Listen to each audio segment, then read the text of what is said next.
Radio Bulando Vata, Mekauti Kenda Vata Mai San Francisco ki Burubura, Sema Mai Ngai Waseyani.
Radio Bulando Vata, Mekauti Kenda Vata Mai San Francisco ki Burubura, Sema Mai Ngai Waseyani.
Ia rei tala noa ni waini diva o iara to mai dola tukani kina vekianda na no de wasini ngona vata ne kavi binaka ni tusi tienda indai ne karu singa vulka runi singa ne vula kasita ne lau na malumu ni tombu ke nei vau kura koto me kina ngona ni sa sivutonga na tolu e na walu na miniti o kinda vaki kemoni o vakambula tukayani venga na vanua ni sema tuka me kina e ne kavi binaka ni moni tienda indai mataka singa levu ya kavi sembongi levu venga na vanua ni sema tuka me kina nduindui vanua nduindui na ngauna nduindui tiko na singa ia da whakawinwinaka ni soli tiko na idhengu ni mbula ka rawa ni damai veita mani tali tiko kina da rawa ni damai seama tiko kina e na ndua tale na iwasi ningona nondo iwasi ningona vata e na kawinwinaka ni tusi tinde ndai ndo rongothi tiko me na tolu kina vitu na kaloko ni mbula vinaka ke wakao ni senga i seama tiko mai wakandua ke rei tiko ngamo ninge wasi tiko yani ndua ngana like ndua share rao tala nganyu ninge sikova tiko yani na neto YouTube channel o na radio mbula ndua vata YouTube tiko tala ngā kina na porokaramu ke sara na ve ulutanga na ve talanoa ke sara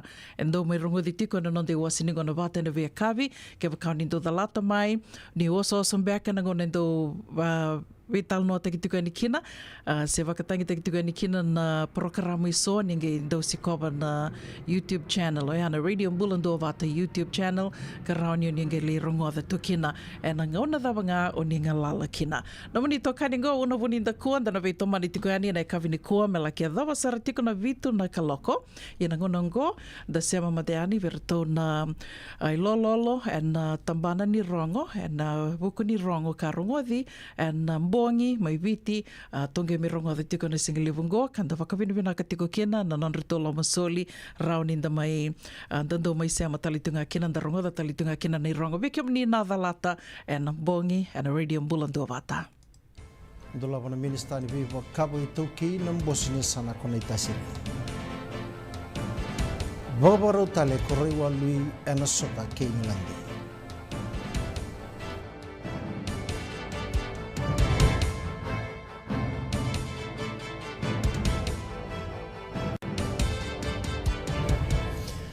Esa bangde takana minista batawa ni tambana ni mbula Filimoni Vosarongo ni erto sarongo dhamai vira na biliu takini Fiji Nursing Association na mbongi eso na kunru ka bangde takana mai vira na matenitu na reida na bambimbi na tikinoya ka tega butareda ke na bibo mbauti ke na mbauta binaka ke na nasi marawa ni ratoma na tigunga na non rabing gravi na non da be vale ni mbula ngoni oti na kena rongo di na songo ni nasi na non na kerbo de ngona budi bolo tunde ni tambana ni mbula ko Dr. James Fong na Chief Nurse ko Colin Wilson ke na Human Resources Director ko Joe Fuata e ka ko Vosarongo e lebu sarab na bika e tukuni mai na FNA na vida batana mbaki member na non ratigo bina kan nasi na borau ni taka ke na bin dina ti ke na belu ta ke na bin gravi ka sanga ni mbondua e rongo de ana bengo na Saudi e bande taka talanga mai ko Vosarongo ni nona tiki ni ministry ngo erato sambose ke ni songo ni nasi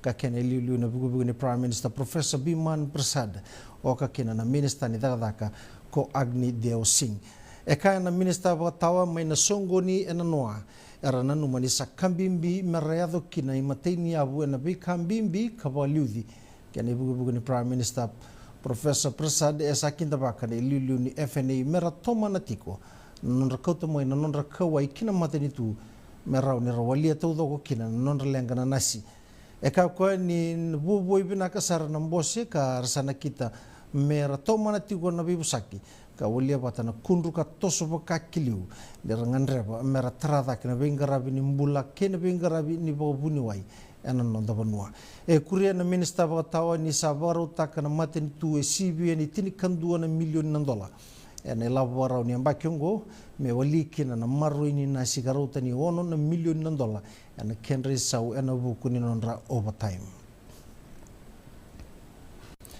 Pagambimbi takana minister ni be kabo ito kay ifremi wasu na kenangan revi na elo mulmulumo kay na elo ndina membaleta na ambula sautu na ibiti ana no nandola batiko na Bosnia sano na ita sirika ngarabi mai lutu waini mala etu kuna na itabi ni mateni tu mengarabir na lini bonua katarida ken do na yabu kaukawa merao ni sotabi ken nangangandre ni lini bonua aba do takina ita sirwa basu me karu ni karu ni sana le bundu ndo ibiti kawarai taka na baba bena ka ena nona dhau kina toso ni mateni tu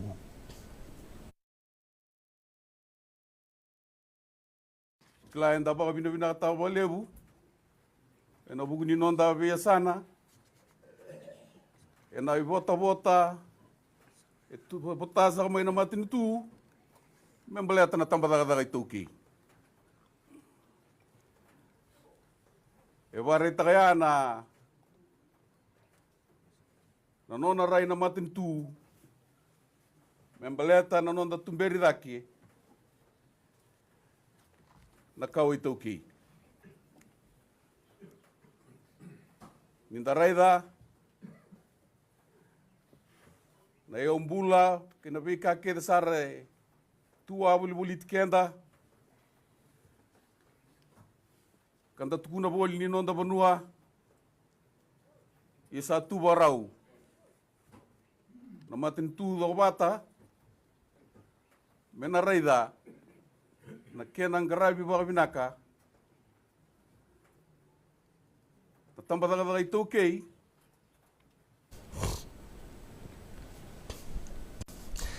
esa garabi tiko endo na bebusaki na kena tarendo na itiko bou na itiko bou ni National Driving Academy me baka ni satu mbota tiko ni wili baka ni baka dala kaingo ni sala kena nonda sambido tiko na nonda bonua na nreba ka tiko bira na leiseni ni PSV e lutaka na baka samongo na Land Transport Authority ke na Higher Education Commission. Era baka budongo tiko na ngonongo na nreba ka tiko bira na lese ni kala sirua. Ni mate ni bula e on limusanga bulu kaon na wili ni mate ngoni sala ni baka tubata ni kena rusanga bulu kandua ena ngona bata bakaongo ena baki sauti. Esa bandita ki gira na tauke ni umbula na mate ni tu merakila ni satiko na ngonongo na ndingi etukuna na minister ni beboli ken business la lai mano kami da ni sarui rongo da ni bunga be kenda na itauke enda bulatigo ena bata ni bulan rabua ia enda tauke na tu e viwa sanga bulu na pasendi na ngele mebaka ni ratauke na itauke e bunga na yumbula e sangandre be merabanga ngado taki na itauke ena mbula boy labo esa daka baba bola kasarati una mate ni tu ker na dobe to koni merando bata na ndo ni tuba merawa ni raboya rangi taki kena na tauki ni umbula era utani walu sanga buluga tolu na matangali era tiki ni mbose singa tolu ka bada bari tigo ni garosanga buluga tolu ni singa ni bula kokosita ana ustu tigo ni nona bengara vena mate ni tu dogo bata se ko na non marroi na levena na non daga bata na mate ni tu ko merke ke na non da bonua aro mai sota ke na mate ni tu ko merke ko mare damo ke na buni lawa ni non da bonua siro mi turanga mero be se kitaka non rabolo lo mata kina ngoni en bi ka bo mona liba en dona lenga kasa tarati ko na non da buru ni kuwa ya tomani damo na ibaglis ni diplomatic security service ko Jeremy Clark ka tukuna na nona bito ko ni mate ni tu merke kena banga ngato taki na lawa arna buli kena kena visa raw ni rakila na be kai bo authority ko ena mon liba ena ngarabati ko na buli ni be ko ngona Homeland Security mai merke ga kena na non da banua e dingo mane tuku ko turanga ka sabandi takani rona daga bata na mate ni turua membele tananga ngandrengo na be kambimbi tale rona be oseti ko kena sai ko na buli ke na tango maki ni bonua esa mai badabari na bandi diken na nonra na nonda be the kau ni o tine kena ngarabi tiku mai na daga kongo na lo mani dio na bula lagi bandi keva na dau nunu e rona rau vitu sanga bulu karu na the kau na nonda bonua kara kunekina ni tulunan rau wasanga bulu kandua na matangalika kara tukuna ni butu ni usaratu na nonda bonua ena ia umbula nai matai ni bengarabi kunekina ni dio sanga bulu kali mana tiku tiko mai na grade 0 wasa tolu mai na voira ke kandavu ia na karu ni bengarabi sobe ataki kina dio sanga bulu kaliwa na tiku tiko mai bono levu ka ndava koto kina na voida kina the kaungo kina toka lau ke na watuira era utani vitu sanga bulu kawalu na tiku tiko esa sobe ataki rawa oya mai na ya tulau Nakatale mai sai kwengo na nonda irongo ningito. Saba baro tale tiko na nonda andau ni beba tabuli di Simon Rewa lui kinandua tale na sota kaukawa. Kilabe ko Simon na dhaba erto na sota pa na ngitongo. Ongo na yotu tini bala taki bonua ni mbara ni tega bu na sota ni burubura. Karo na sota tiko kena timi ni wele siniga tini kandu ni singa ni bula ko September. Erto sa tiko baro tale tiko na nonda dhrubu na buku ni sota kena timi ni Englandi. Baretaka Simon Rewa lui ni marutaka na nonda to ingito na forwards ni nonda mata timi ana sota ke baranise na nonda to mai nruka be baranise ana moni madho sawati esa baruta kirtu ya ni kina sota ke Englandi ana mo ni madhongo erto una sota bataliti na timi ni biti endo na timi kaukawa ana moni madhongo kandina ngani sanga su charti ni binaka nonda to ngito na timi ni Englandi tukuna korewa lui ni saru kambimbi na nonda to ubagarau ndi keba na bunu eso ertu mulu mukina ka sanga mertu na baga binakataka esa nuinde I korewa lui ni na sulie na Flying Fijians endo na ngito binaka wana timi ni England ena singa tambu sarangango ero na sotati una timi ruongo ni sibina rua ena tini kalima na miniti ena mataka ni singa tambu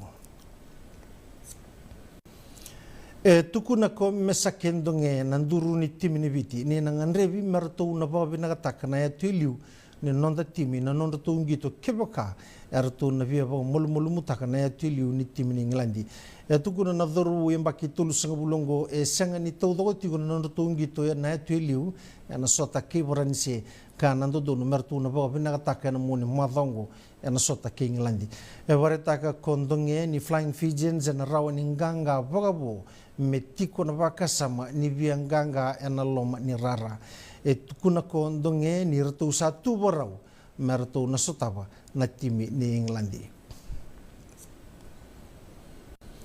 ngarabi na singa ni mataka na nondo trial na timi ni Fiji Airways Fiji Sevens ka na tigo talenga na ndo ni beba tabuli deliu ko Gareth Beba men na bebu ke kina timi tiko na nonda bonua ko beba ni oti ruabi mama ne mbaki ka nuitaka na nona sota kirto na luni timi ke ne kene boleslesi nimbera na trail kila ndeba kitu ko beba na mbole ni kena ngandrebi na ndingita ke ndo na timi binaka ka martu na ngito sara baga binaka erto salunde na timi Digital Fiji National Beach Soccer en abuko ni timi sandingitaki mena sota ke na timi ni Solomoni en singa ni mataka wa en sota ni OFC Beach Soccer Nations Cup mai Tahiti kilande bagitu na ndoni beba tabuli ni timi ni biti ko Jerusalem ni na sanga ni ngitoro rawa na sota ke na timi ni Solomoni ia evagambo tirtu na nona ndongito en abuko ni bawara werto usangara boti mai tokoro taka ko sem ningitongo ke na timi ni Solomoni mertuna nganga kina merawa ni ratu na tosodake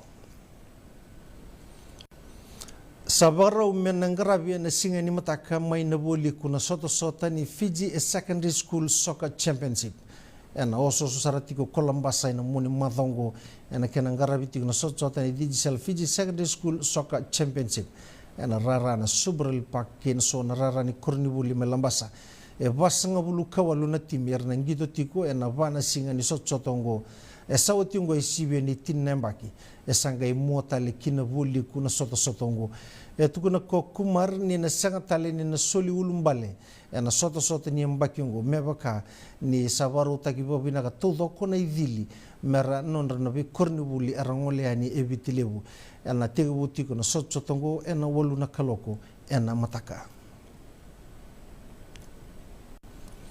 kani marau kina kornibuli na ngau secondary school mengole mai na sot ningitongo kanjina nga ni lebunan rendre sutabi mai yanu na kornibuli mai ngau go waru takatu mai runa timi me mai besibi ana punjes digital secondary school finals ka wa authority go suba me bakani satumbu tigo ne wili ni korbuli era boy tabi na bakengo na timi ni ngoni buli mai ngau era to via bare takatelanga na kila ningito etigo gibiratu etugo na mandi ni timi ko tarisi kuru salili ni dinanga ni sotabiti ko nan rendre moyanu serrawnga gibirtu mertu ya mai kisuba mertu mengito etugo na ko kuru salili ni satau ya andon na ruso bulando lando ngone merraw kinani ramai ngarabi ena non retigo boli esuba ia nam bole era sotaba nan daungito na non ra matabu bale santo do niver na kenangas ni buli meratoko na indo nan daungito andua kara bawa bina talanga kibir mayanu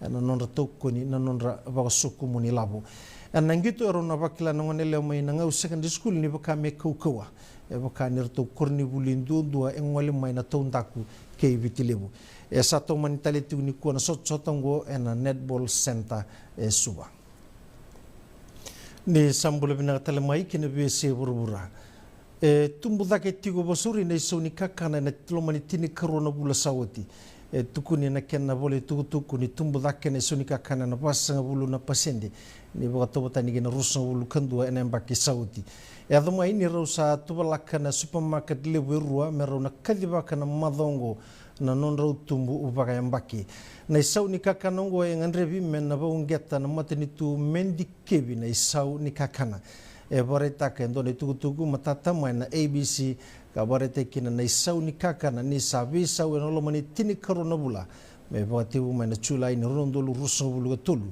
ka tumbu eso mai na isau ni kakana en basanga bulu na pasende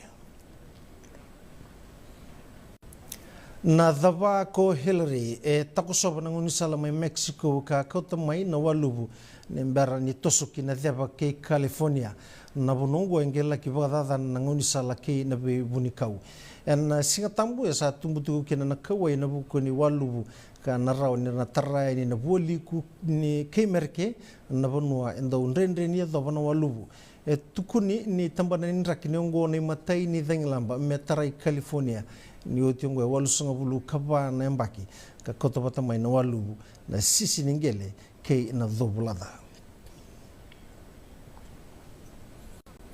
na tokro takini nonde rongo na mbongi ni kwa sanga nindo batuni songo ni nasi ke na buni bolo tundei na mendola bana minista ni be kabo itoki na mbose ni sana konaita siri boboro tale korri walui na sota ke England sai kwangori na nonde rongo na mbongi ni kwa medova nangona kataraba ni bagatingo benaka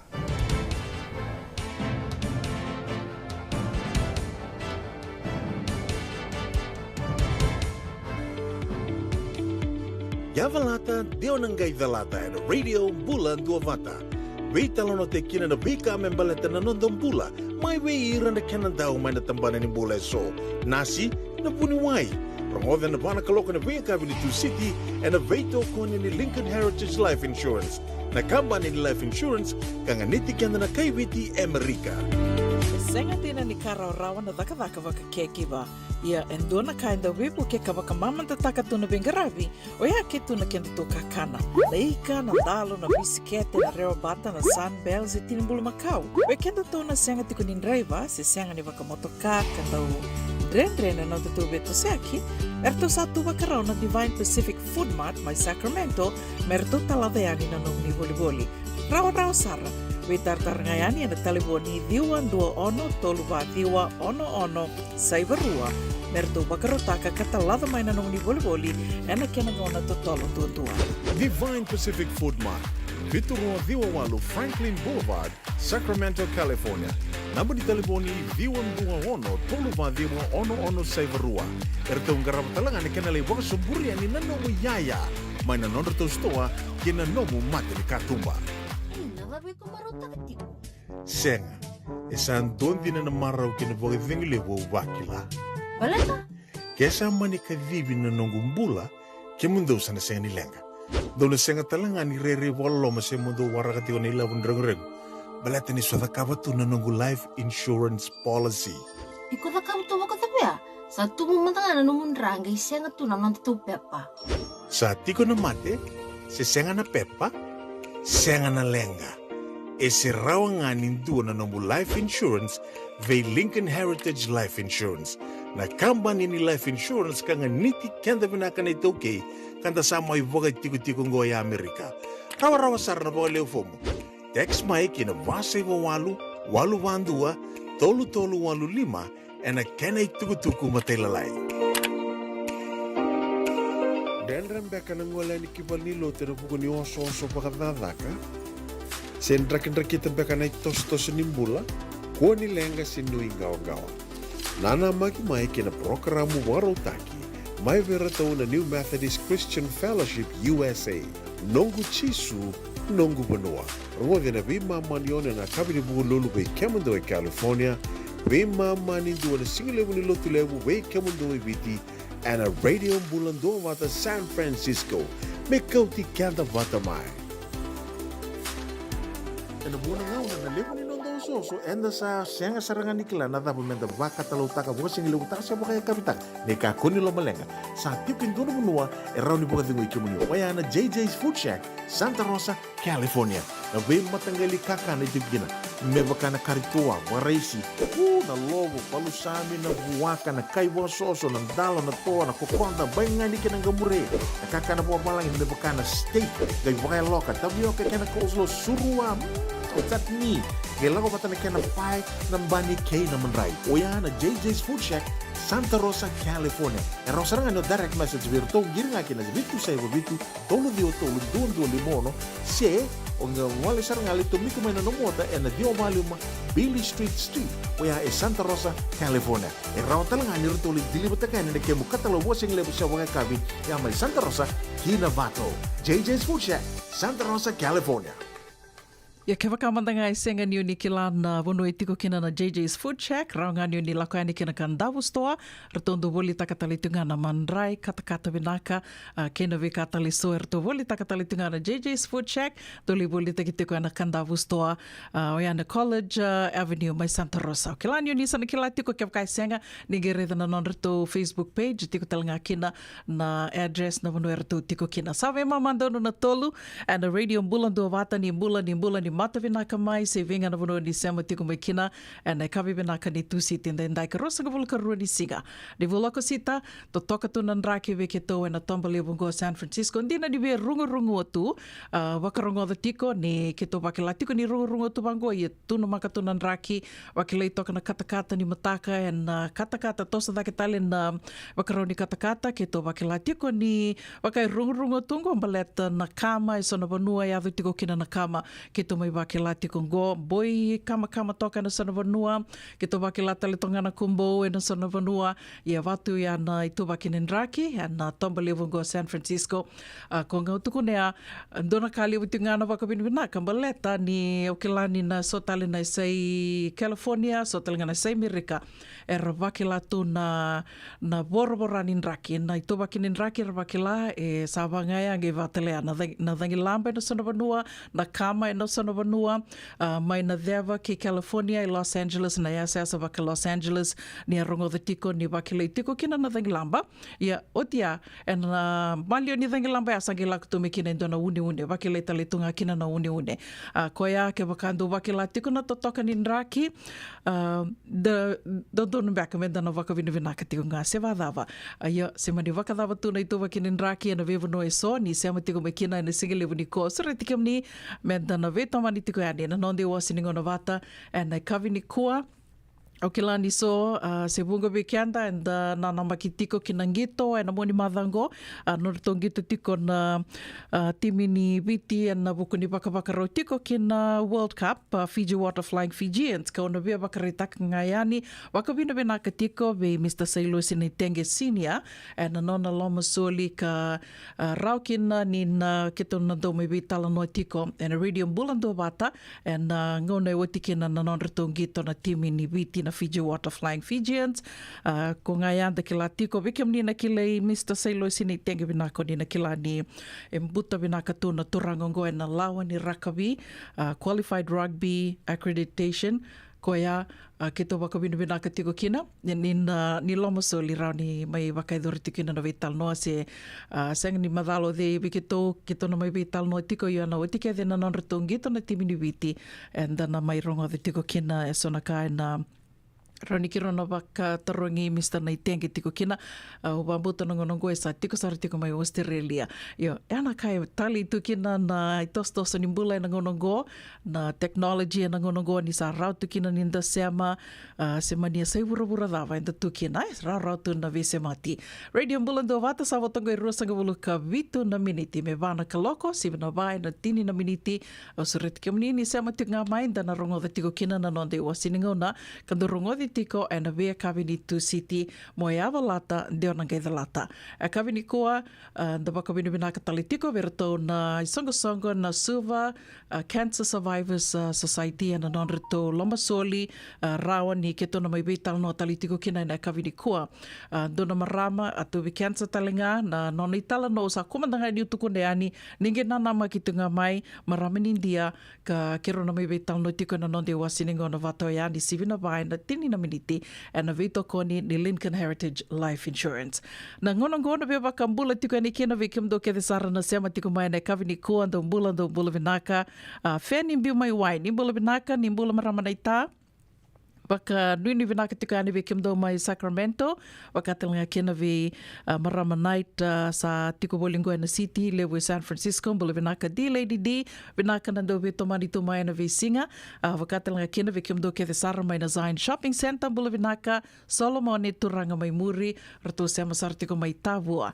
Na vea kavi vinaka, nui taka ni totoka tunan raki, mai asanangori, waka mbula talitunga ani vi Katie Mere, ni mbula vinaka, nro mbula vinaka, mele ke Harry, mai nandawa waka nuni vinaka ni na buabua vinaka na sasanga na singani kua sanga talanga ni gole thavi tiki no toranga nei tambula vinaka Joshua Senior waka nuni vinaka tiko ani vikiam ni uni taka ni uni mbula vinaka tiko waka talanga kina vendile suko mai mbole ni mbula vinaka Sarah waka nuni vinaka tiko ani vikiam ndo and city level San Francisco waka talanga kina ve Bill Ratulu ni mbula vinaka Rossi ni nambo santende ko ni ali mai uni taka ni mbula vinaka tiko. Wakatalanga kina ve Selu. Thank you for tuning in, Selu. Please share our page. Mbula vinaka ndisa mbuini masi. Nimbula vinaka ndisa wakanduni vinaka tiko yani. Wakatalanga kina ve kelera mbai ni valu. Vengana vano ni sema tiko mekina na kavini kua. Wakambula talitunga ni ve Mrs. Titilia naitini. Wakanduni vinaka tiko yani ve kimdo mai Ronald Park. Wakatalanga kina ve Waka Wasaki Andi Victoria. Nimbula vinaka. Ni sama tikum beka mai vei Wakawasaki, Wakambula talitingani vei Litia, Tubakawa vinaka na sama tikum mai ane kavini kua, Wakaritaka tikum makua ni rungu tunan raki, and mataka vinaka ni buki lulu and dendai, Wakanuni vinaka tikani vikimdo, Beta Wanokula, Nimbula vinaka sista, Vavi sikula ke kimdo ke sara, mai na Gaining Road, mai Haywood, Nitaka ni ondo mbula vinaka tiko, tosa vinaka tiko na Vingaravi, and mataka ni kua, Singalevu ni kua. Wakatalanga kina ve mareda lalanga vesi ki kimdo ke sara na sema tiko ngori mai serne, nui taka ni tosa vinaka tiko na ngaravi ni tabi mai asana ngori, wakatalanga kina ve vuki raf, bula vinaka sista, wakandui ni vinaka tiko yani ve kiomani, na kavi ni kua, singalevu ni kua, au via wakambula talitungani ve kelera, ke ratu, isikeli, tambakaudoro, ni sema tiko mbeka mai ve, Pennsylvania, se Santa Rosa. Wakandui ni vinaka tiko yani ve kiomdo, ka senga talanga ni ngule dhavi tiko na Serengo, Joshua Lele Kilangi. Mai nango Mate Street, mai Tamavua, do bula vinaka. Wakambula talitungani ve Joe, Tamani Dhavalevu, nimbula vinaka Joe.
Awawili kay sotale na itukutuku o lewa sangara.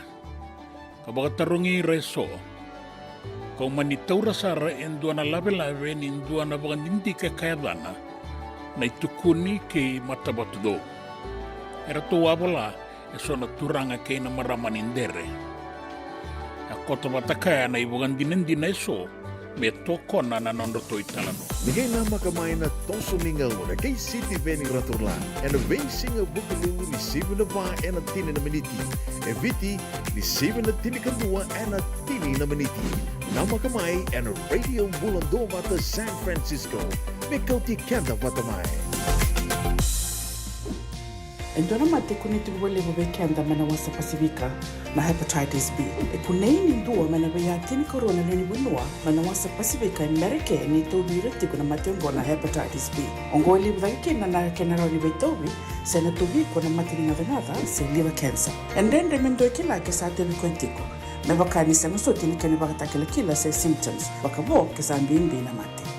Mbimbi ngona kila mono bakani kebi membaleta na hepatitis B. Pe tartar mai kina telefoni 526 ono vitu wa 5183 sesi koba na nonda to website www.sfhepbfree.org.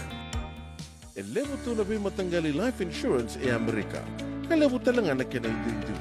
Ia na Lincoln Heritage Life Insurance yang niti kenda mo binaka na ito kay kanda sa may buhay tigo-tigo na buno levo mo.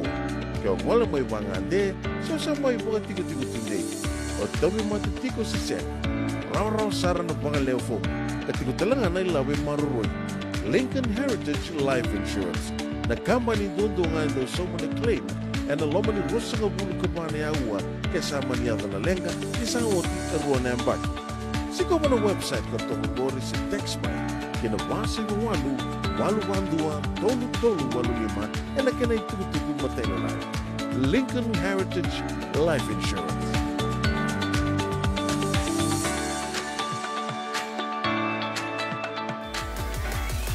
Radio Bulan Dua Vata, me kau ti kenda vata mai San Francisco ki buru-bura. Sema mai ngai wase yani.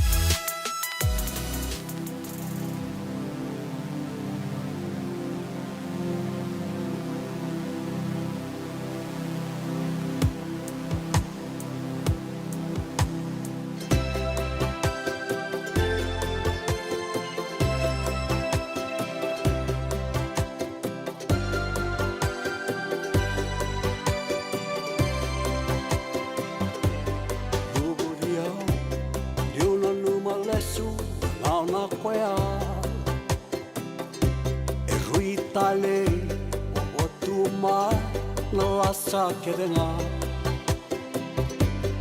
tu tau dua tu tau na dunia isau kelewa nambula ni mai tau Kenia ngida lo me wole kati ko ngabe ke muni kau akila nambula ni mai tau Kenia Sita tu nakalida ni ngomu ibakarau Mandrebalo meu tu beri ene ke mu iserau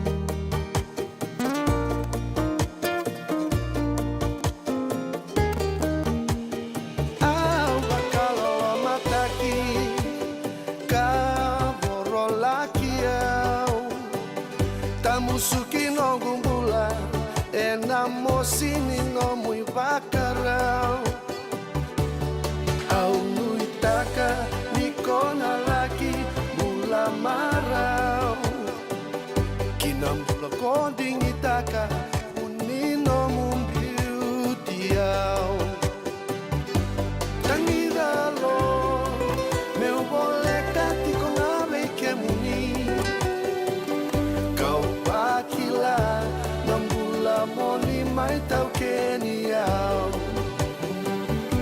Mosita tu na kamida ni no muy bacarao Andrevalo meu tumberi ena que muy será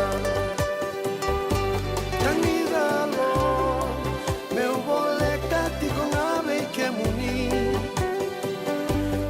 Akila nambula moni mai tau Kenia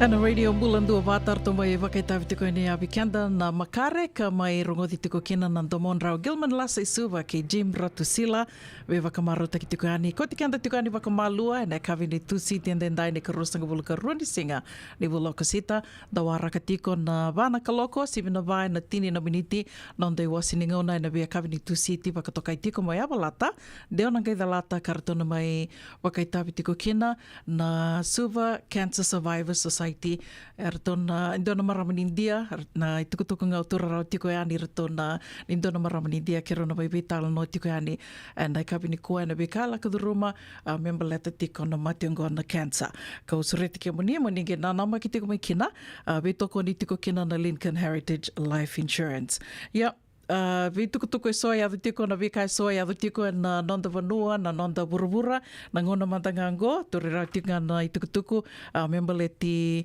presidenti Donald Trump ni tuku ni tiko koea e senga ni dua na nona dhala ngona mandangango e tuku ni tiko koea ni senga ni dua na nona dhala ia arto sa tuku ni tiko ni na mesana lako ni koea sa na lei mena leidhuru wali bebesu na Fulton County Jail ni mataka singa lotu lebu ngo mena ya sa tauna kena itotongi mena leidhuru wali bebesu ia bail ruanan rau na undolu ruanan rau 5.5 na undolu na dola $250,000 ya na mena bail me kino koia ya otia sange tukonde tunga koia ni na senga ni dona dala ni na senga ni vesu me adava tiko me ngonongo e sembati nga koia tukonde ni sanga i toso da ke ngana no na vuna o tiko koia membeleta na no na tu and a vending dingi ni ambaki mai ngoro no dolu ruasanga bulu kaba andage vakamure tiko vakamalua na i tukutuko ya sample enda kurumbu kangalu kanda ngoro tu ni nda vakasamataka ni nda sarava tiko no na bula na turangango vakai rongo dino vakasamataka tiko no matininga no sengi rongo da kina ni sa president Donald Trump au kila o vakasamataka binak sartingango na numa binak tiko ni wa tiko mi biti na ngona sa mai rawa tekina na itutu vaka president Donald Trump vital no tek sarva kalibu ya me da vitu me ngo ko nga kilanga ngona na kai na yado na mbaki katumai na vending tingi ruana undolu rosanga bulu kabani tukone tinga ko me do tinga ngona ngoni senga ni dona no na dala toso da kitinga na no na buno ta kitiko sena campaign membeleta na vending tingi na no na ka ko ono presidente Italia na mbaki mai ngoro no dolu rosanga bulu kaba ya dana ge bakamure tiko yani ngonongo leo sartiko na uda leo tiko na kama na vivo no so ko nga o tuko tiko nia na tangilamba Hillary vakilama ina deva ke California sena ya sesa vaka Los Angeles ia lako tu na tangilamba ya o tianga i salavata mai ke na dona une dona ka ke tondo waseani vaka levu ke tondo vital no tiko vaka levu na nonda vaka rau ke na lenga tumbu koso na ge waseani na dona ngona leka ngona da so tirani dana da kaba mendana vaka rota ke kenta tu kena kavina na vaka se vadava. Sa vatunga vito na miniti me vana kaloko and a radio bulandu vata vakambula tiko yani vikimdo na sema tiko mai and kavini kua bula vinaka talida mundu na vere vinaka na sema tiko mai and kavini kua ra sema tiko mai na ngone leo ni timi ni Raluve ndawa Samu Secondary School vakanuni vinaka tiko yani vikimdo bula vinaka na teina vakanuni vinaka talitunga yani vikimandrau seng talani ngula tiki na marama na ita ke resimbolo biu vakatelanga kena ve Tara Davis, bula vinaka bu, vakanduni vinaka tiko yani, venga no ni sema tiko mekina, and I kavini koa, senga talani ngula davi tiki no Elizabeth Wakana, vinaka vakalebu, na ndo veito mani tiko mai, and vea kavi, kono vea vakambula talitungani kena, ve Mrs. Titilia Naitini, vakambula talitunga koe virona vitinani, Laura Feoko, ke Frankie, ke Mrs. Ria Mbakani, dombula vinaka na marama, vakanduni vinaka tiko yani vikimdo, ni dombula vinaka tiko, and I kavini koa, Senga talani ngola davi te kena o nei tala sa rosa toka ilangi se matikum beka mai Newark and na kavini koa bulubina ka nei me reani Ernest ke kimto ke sarna se matikum mai ngori mai Pangrove au nui taka ni ndo bulubina ka tiko senga talani ngola davi te kena o Joshua lele kilangi. Bulubina ka Joshua ni se matikum beka mai vei na kavini koa binaka na se matikum mai nita and na Golden Water Real Estate mai vei beka ngori. Ngomati Street mai tamahua ndombula vinaka. Wakata la kena ve kelera bai ni valu vinaka na sema tiko mai na kavini koa mbula vinaka ratu isikeli tamba kaudhoro wakanuri vinaka tiko ane vike mundo senga tala ningula thavi tekena o naita Joshua senior vinaka na sema tiko mai na kavini koa wakanuri vinaka tiko ane se vinga na vanua o ni sema tiko mai kina au nui taka ni mbula vinaka tiko.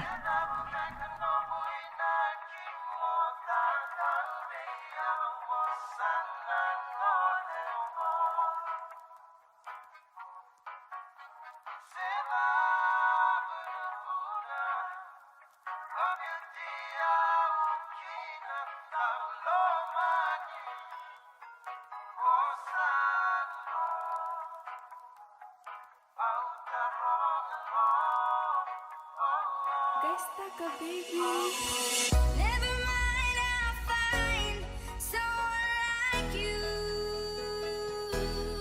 I wish nothing but the best for you too. Don't forget me, I'll say, I'll remember you say. Sometimes it lasts in love, but sometimes it hurts instead.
Yavalata, Deonangai Velata, and Radio Bulan Duavata.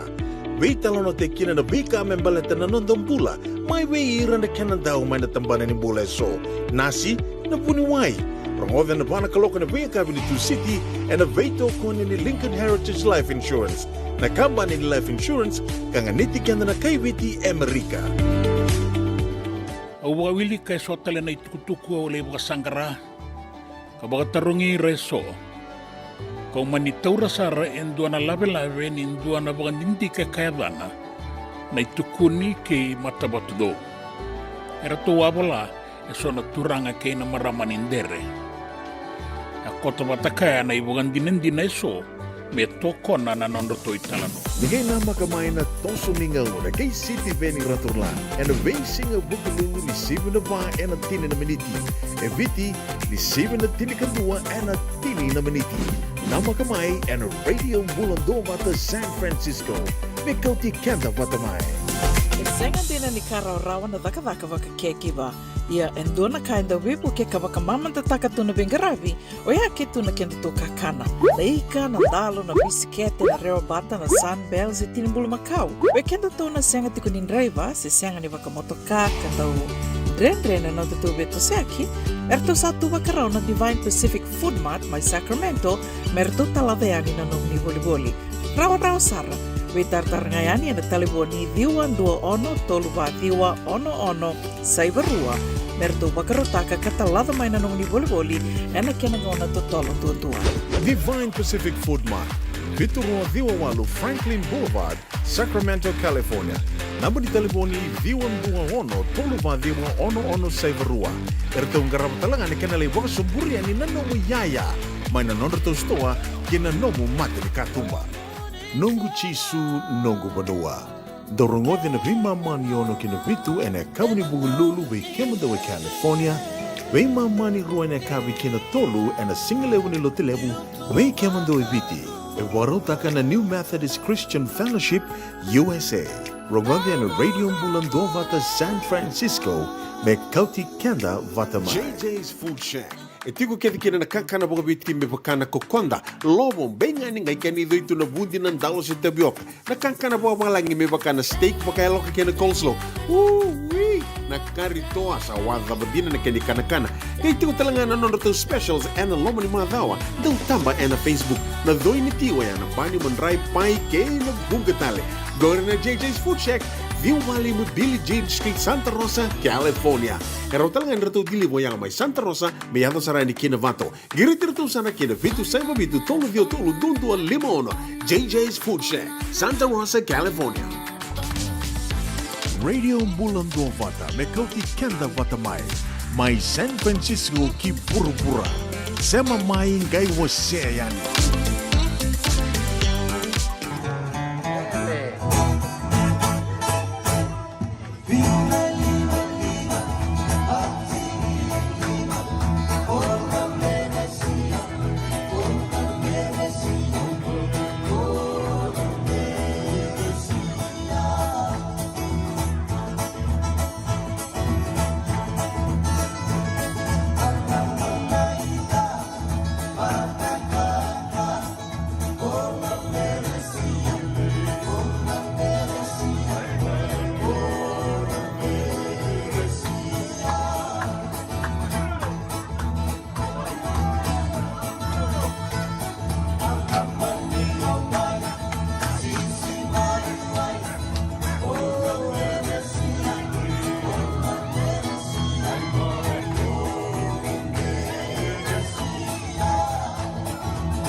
Mai malaunde tiko ane alo ni talano ni dina liva na radio bulan tua vata samai sivitonga na vai na tini kandua na miniti wara kira tau tiko na silver cancer survivors merito sema mai waka nuni binaka tiko yani se venga na vanua ni sema tiko mai kina na kawi binaka ni kua na i tukutuku ngau torara tiko yani marama kira na mivital no tiko na kawi ni kua cervical cancer survivor sa lima na mbakiongo marama ni India ngole talanga India na ronondolu tini kavitu laki lo reki na bakabuni wai tukono kwani atiko kina laki bulaba otia na ngona radiation tiko kina mani lenga kina na nona katoni susua ya na kena wakamatei lalai o ya au sa wakanuni tiko ni rutona sema mai na dona ngona lek ngago me kiro na game vital no ni kina mena game vital no tako koya na vika kede sara ya la kuduruma the Silver Cancer Society Silver Cancer Survivors erto goendo ngana erto vida ngana marama erto tuku na mai erto ni senga ni etiko sona kambani erto sandu vito ko ni tiko yani kena non erto sasanga ya nakanga erto sasanga na libu sato bi mati libu etu vir na cancer erto sange do da kavorto erto komuni labor to komuna na vika dondolinga ni kina o ira na vikambani so kar sandu vito ko ni tiko ani kena non rito sasanga me rawaka longa binaka te kira kar satu viri tiko na cancer senga walanga ni ir na marama ir talanga na turanga na bimatangale cancer so eto vir na turanga na nito vital no tiko ngo nito nge mai vital no tiko na we madawa kerto na Silver Cancer Survivors so sangi turara kena ni ir talanga na turanga endo to vir talanga na cancer ni sudu ko ana kai bimbi kena ko maro taka tiko kina na ni tonto mai vital no tiko liu talanga ka enda mai buli da kina ka rao ni nda bebu ke talanga kina do talanga na ka buli da rao na ni to mai vital no tiko ngo ni senga soti ni rawa na non rala ko ani na marama mera laki mammogram wakate ki kenda to i Amerika o senga manteni ki lave kim do mai Australia mai New Zealand e watalanga kino ya se senga ike rau tungana non dala koani menta laki mammogram na pap smear au kilana pap smear sa rau talitunga virto mai viti ia na mammogram ia na kaunge mitura rau ni senga ni rau wakate ki kenda to ike oira lebuna merna lakani bolimbula lebunga na private doctors meka e tiko era ni gaira ki mammogram kina balea e lebunga na marama e ratovi cancer baleta ni senga talindo na ngoni sala e ronira me kuni kina se me rau ni ra lako ani me lelu rai minge kile kina oisa o iko sa tovi ko tiko na cancer se rau ni na tovi ko na cancer ni sudu mandai na kena bakarara te kitu na misinu ya se na non rau ni lako ani me laki ndikevi tomanda ni bera ni ngai kuni ni sa tiko se vakandetaki ni sa tiko beira na matengo na cancer vakambi tiko na cancer ni sudu ia na ve matangali cancer tondo mbito tiko mai ni tamba na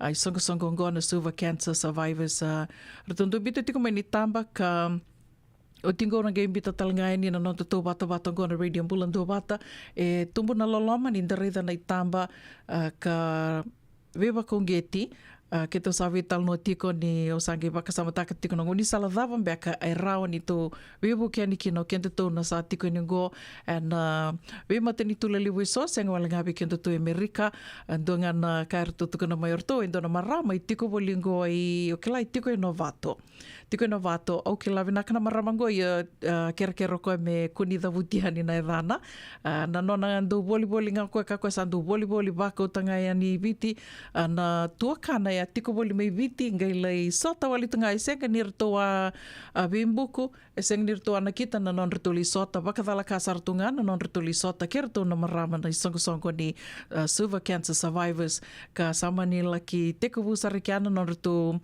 veo kani laki i tuli sema sarikia samba ni sema talenga mai o koe sarangana maramangoe se matirto mai na suva cancer survivors kina radio mbulando vata ka vakatelenga kina na nona se matirto wana tadina ka tiko ni ngoe na vato ka otia sandu vaka usara tungani kina e levu na kani bebuke ngai vaka samataka levu na ngona dando vaka samataka na kani na dava manda e rani udakaba mi bebuke kina we think big senga bio ni lavo mi bebuke kini yo sange vaka tarongi rototiko to sange tuko norto ni o kona maramangoe levu na kai laksaranga ko na dollar store li boli mai aungai vakas aungai tora rawi kia ni lewu na kao kenda to balatam baka ni to sami dendena non to mai tu and no lewu bango.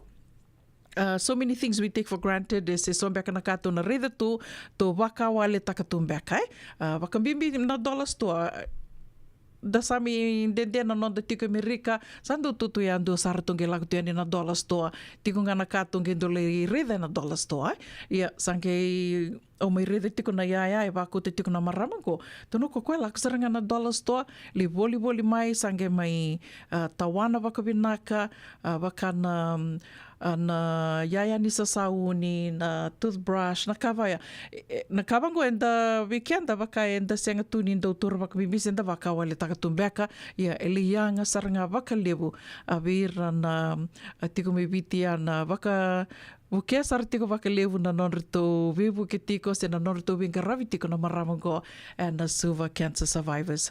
Wambo torto sa sanga tiko mengo bolo binaka yada. Bula. Yeah, sit down.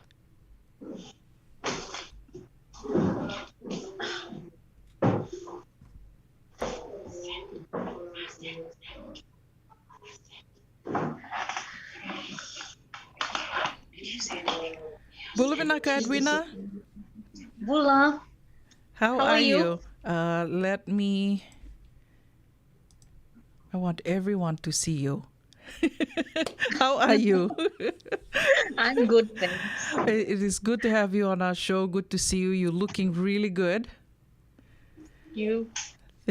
Oh my goodness. Thank you. Thank you for being on the show this afternoon. Thank you for having me. Oh, you're welcome. Anytime you want to come on the show, please feel free to come on the show and share your story.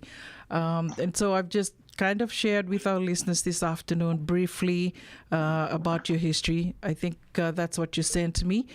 Cancer survivor for 5 years now. And yes, I must say you look really good.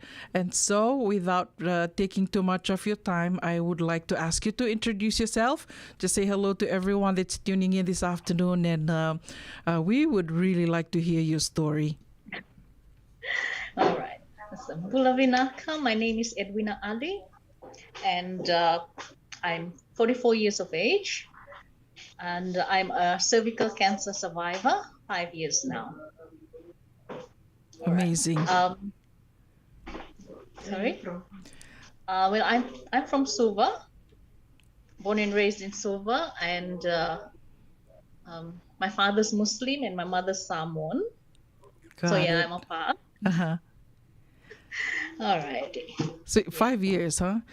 Yes. Can I ask? I know it's a personal question, but you know, I just figured on this show, and especially with the cancer survivors, everything is kind of out there. So I would like to ask, how old were you when you were first diagnosed?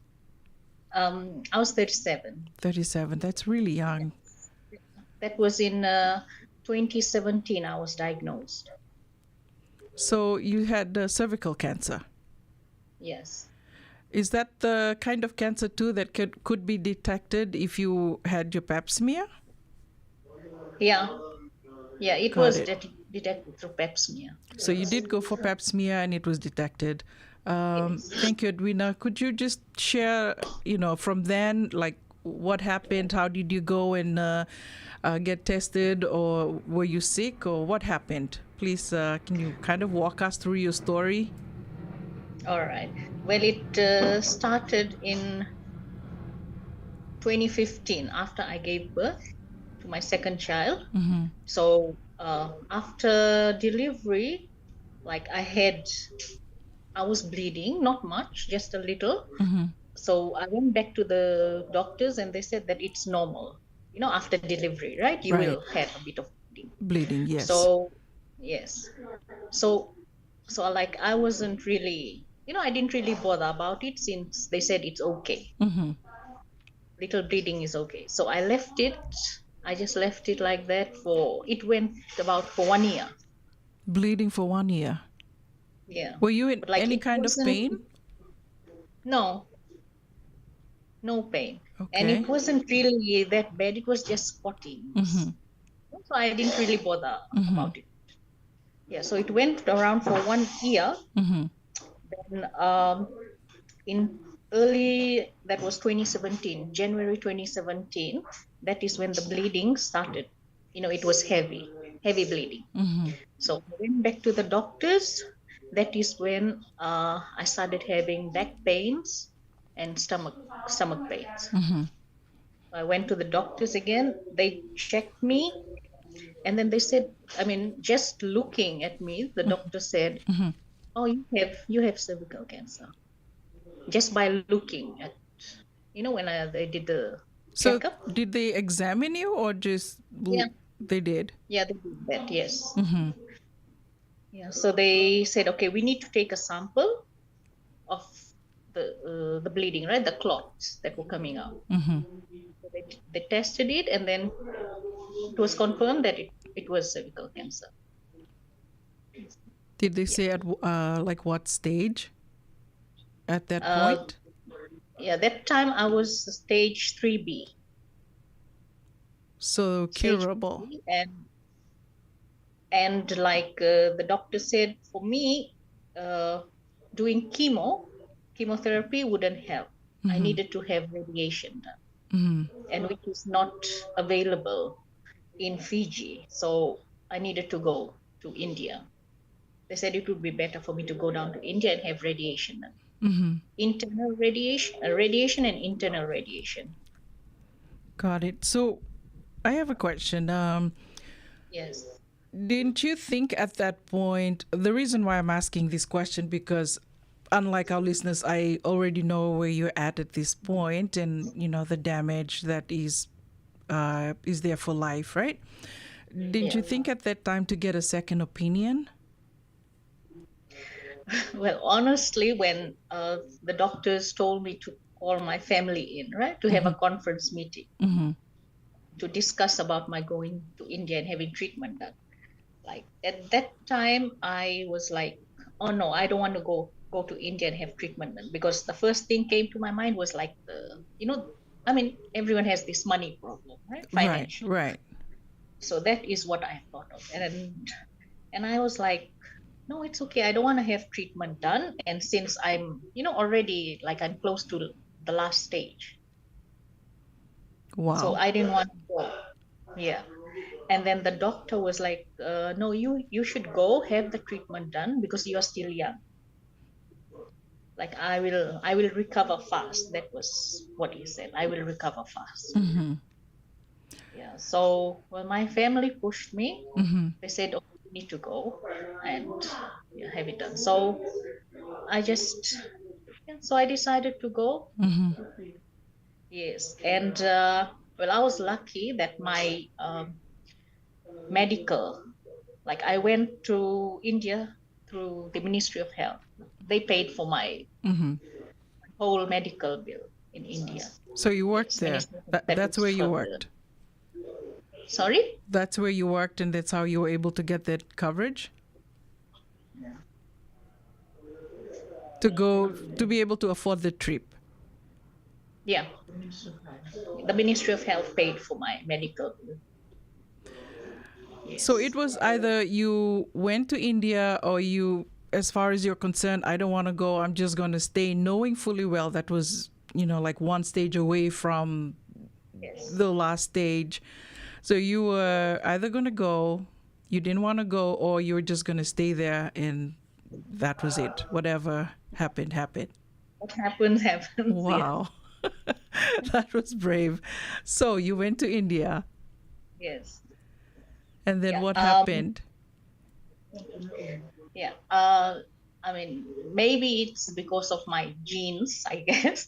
So like, even though I was on that stage, but I was fit to go on my own and have my treatment done. Okay.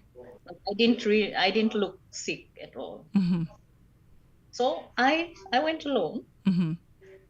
Went alone. I mean, I asked everything. Like, the doctor explained everything to me, what to be done and everything. So yeah, he agreed that I could go alone and have it done and come back.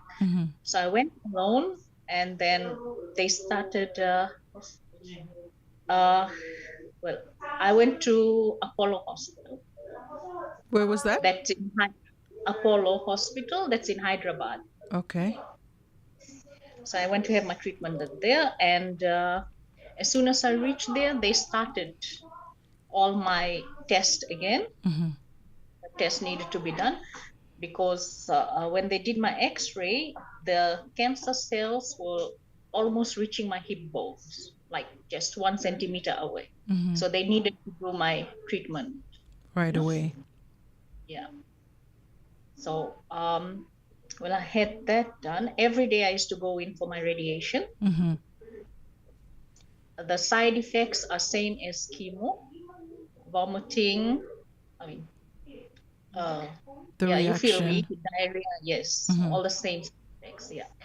And during radiation, the doctors called me in. They stopped it halfway, and then they called me in, and they said that okay, during radiation, the rays, the laser, right? It damaged my urine pipe. So when he told me that, so I was like, okay, you fix it, Right. because like You're in a hospital. Yeah. Yeah. So like I didn't really know, like, since they said, oh, we damage your urine pipe. So I was like, okay, you fix it. Right. And then they explained to me that no, once that happens, it cannot be fixed. Wow. Yeah. So I asked him, so, well, what will you do then? And he said, okay, we will need to remove your bladder. When he said that we'll need to remove your bladder, then same time I asked him, okay, then how will I go to the to the toilet, right? Right. So then he called in a surgeon, and then the surgeon explained to me what will they do to me. I mean, the surgery, yeah. And they said, okay, we'll need to remove your bladder, and you will have a stoma. So they explained to me what is a stoma. So I have a stoma on my stomach. That is where the urine. My urine passes out. Yes. And I use a urostomy bag for that, which is on me 24/7. Wow. Yeah, and that's for life. So I can say that, not I can say, well, this having this stoma, this is what is keeping me alive. So this is the urostomy bag that I'm using. That's on my stomach. So the stoma is what connects what was supposed to be your bladder to the bag. Okay, the stoma is that is, they've cut at least around 20 centimeters of my intestine, and one end of it they've attached it to my kidneys. Got it. And the other end of the intestine, that's the stoma, means a hole. So the other end is on my stomach. That is where it's open. So if you look at my stomach, what you see is, you can see my intestine. Oh that my is showing. gosh. Wow. I can only imagine how you must have felt at that point, being out there all by yourself. Yeah, so like when I had to have my surgery done, that is when my sister, she flew in. So she needed to, she had to look after me. Yes, my sister came in. Wow. How long was the recovery? Well, recovery was very hard, since I didn't know anything about the stoma and what to do with it, how do you take care of it. So first year was hard, like getting used to it. Yeah, first I can say almost 1.5 years. I need to get Adjust. comfortable with it, I should say. And now 5 years with it, it's like, yeah, It's like become sometimes normal. sometimes I even forget that I have it because I do everything the way I used to Wow. live. I do everything. Mm-hmm. It doesn't stop me from living my life. Yeah. Amazing. I bet it must have been like a huge change of perception, your thought process. Wow. Could you tell us how you went through that? Because it's one thing to deal with all the physical changes that you go through in your body, and then you have to kind of adjust your mindset. How did you deal with that? Well, the thing is, like, while I was still in India after having the surgery done, while I was still in hospital, and I used to say to my doctor, right, that, oh, I don't like having this bag. You know, I don't like it. Who would? Then, and to make it worse is like, because I didn't know anything about it. First time I heard what a stoma. Then he took me down to the maternity ward. He took me there. He put me on a wheelchair. He took me down to the maternity ward, to the newborn babies ward. He took me there, and then there was a small baby there, newborn baby, with a bag on, with a colostomy bag on. Right. And that the baby was like, I think, not even a month old. And then he told me, you look at this baby that is almost a month old with a bag ready, and I was 37. He goes, whenever I feel down and I think about this bag and all those things, so he was like, you think about this baby. Like, I've lived 37 years of my life without a bag. And now I have it, and I'm able to take care of myself. Like, I will, Continue on with life. And then he said that, what about this baby? This baby doesn't know anything. And he has to grow up with this bag. That is what the doctor said. So, like, whenever I think about the bag, like whenever I feel down, I picture that baby with them. So that thing, it changed, the way I think of having a colostomy. Yeah, that thing really helped. So I know the colostomy bag is the other bag. What is that bag called again? The bag I use is urostomy. Urostomy. Because that's for urine. Yes. That's amazing. You look amazing as it is. No one would ever think that's that you go around carrying that bag with you. So I guess it's all in the mind, right? So now 5 years later, you're 5 years with the bag. How does it feel? I know you said you just go on with your life as if everything is normal. Nothing is there. Yeah. Wow. Did your family have to adjust to that as well? Yeah. In the start they did, because like they knew how scared I was having a bag, and I didn't, like, the whole of the first year I was even scared to wear tight clothes. Always wore loose clothing. And then once I got used to having this bag on me, then I started going back to the way I used to dress. And now everything is okay. Amazing. Yeah. I know that. And sorry, go ahead. And when I tell, like, when we go into awareness, I explain my situation that I have, and people, they say to me that looking at you, we can't tell that you have a bag on you. Mm-hmm. It's only when I tell them then. Mm-hmm. That if I don't say anything, no one can say that I have. That's what you have. Thank you. Thank you for sharing your story. Nimbolo binaka Litea ko maimbole. Litea is saying one of our listeners. I know that she's also an ex-nurse. I think. I could be wrong. Nimbolo binaka. She's saying you're not alone, that she also takes care of a client with that same condition. So I'm baki vida beko koya Litea. I know. So now you're 37, you're in your 40s. How long have you been associated with the Silver Cancer Survivors group?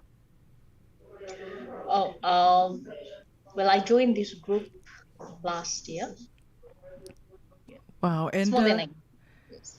more than a year. Anna Rose Mbulabinaka, no, it's not reversible. She is. She has to have the bag for life. It's Yes. irreversible. Yeah, unfortunately. But I mean, look at her. You look good, and thank you for sharing your story. The other client that I just mentioned is 56 years old, so not that much older as well. But now that you've been with the Cancer Survivors group for a year, more than a year, have you met anyone else with that same situation, the same condition? I say situation because you didn't have that. It didn't have to be that way, right?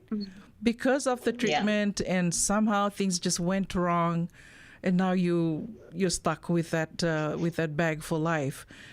So have you met anyone else with that same situation that went through that? Yes, I have.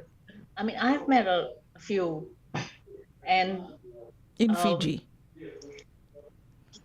Yes. Should I mention Rica? You don't have to say any names. I mean, there's a friend of mine. She's there, the US at the moment. She has the same thing. I see. We use the same bag, yeah. Okay. And did she get it because of that? How did she end up with the bag? No, I really don't know the whole details about how she had it, how she had that thing done. Yeah, but got it. So you got that because of something went wrong during your treatment. Back to cervical cancer. What would you tell us? What could you share with our listeners at this point? Because of what you went through, do you think early detection, or how have you changed your life, apart from the fact that you've got the bag? But let's talk about cervical cancer, and what would you have done differently?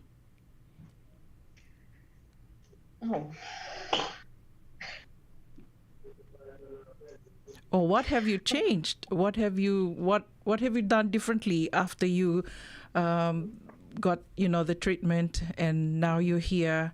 Because I know a few women that we've talked to that have come on the show. They've had to change like their lifestyle, the food, and even like the way they think. Could you share with us a little about that part of your life, that process? Yeah, well, after being diagnosed with cancer and then having treatment done, it has changed the way we think, the way we live our life. Main thing is, like, we don't need to stress. We need to exercise. Exercise is very important. Exercise, and what we eat. Our eating habits have changed. So yeah. Sorry, go ahead. No, it's not. So those are the things that you share as you go out advocating about, cancer and what you can do to stay healthy. Yeah. Is there anything else you would like to share with our listeners this afternoon?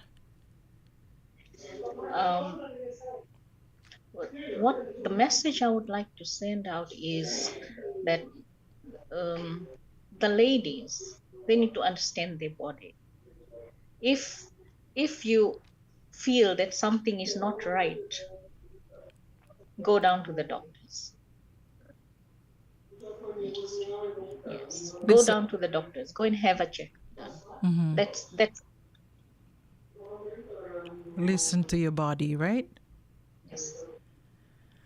Thank When you know something is not right, have it checked. Thank you. Ni sama tiko mai ngoa na radio Bulan Dua Vata ni Mbula Vinaka ki ramai vital no tiko ni ngo ki Dua na marama ka lakuduru mai tiko na vika ka tovi cervical cancer and na lima na mbaki sa oti sa mai Bulan Vinaka toko ngoa ni reide koe mai ngori ni Bulan Vinaka tiko Edwina Ali. Edwina Ali, your dad's Muslim and mom's Samoan, right? Dad is Muslim and mom is Samoan. Thank you so much, Edwina, for being available and joining us this afternoon. Before we say goodbye to our listeners, is there anything else you would like to share with us? Yeah, I would like to thank our sponsors.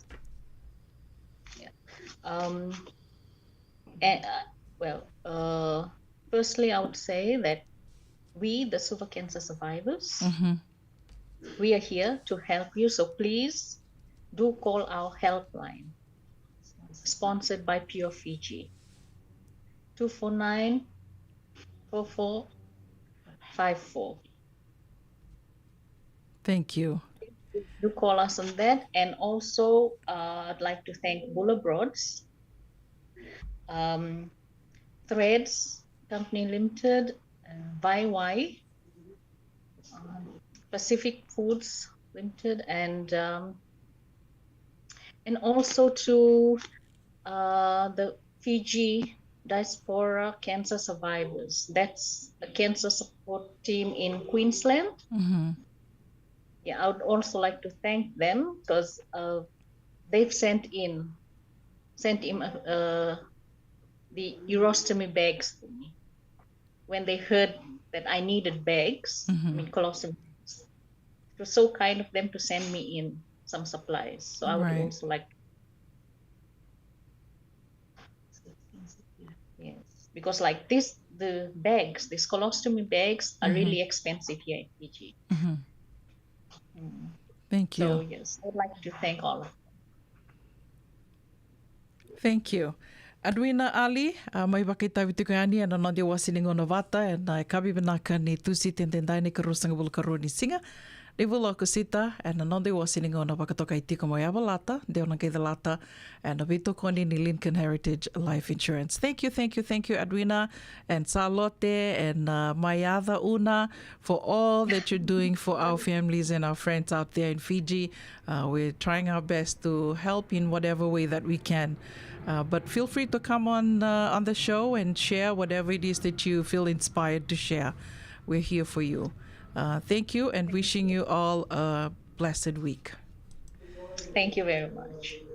Radio Bulan Dua Vata sa watonga i tini ka ono na miniti me lima na kaloko tamani tiko na nonda wakarorongo sere ne kawini kua wakambula tiko yani veki omni Kevin na sema tiko mai ne kawini kua ke wakaindo tu e sona kao ni via wasia mai o ni via na kata me na mai vital no taki se me tarongi verto na marama na isongo ni silver cancer survivors ninge vola mai una bonita kua se pedelina novo se ni vola mai na Radio Bulan Dua Vata ratalangani ni vola mai we tale mata kimbau ngori ke bakau ni bena kate sona ka mena tarongi verto mena vakasuka ilis tale beka verto sana itukutuku sana kani bebuke sando beauty ko yani na nonta pata vatongo na Radio Bulan Dua Vata na tikin dua ka tiko kena na non reto namba ni taliboni ke bakau ni ben dondo linga yani na kani bebuke raunio ni vakote yani empaisa e rau saratu sando beauty ko yani and na Radio Bulan Dua Vata na non reto namba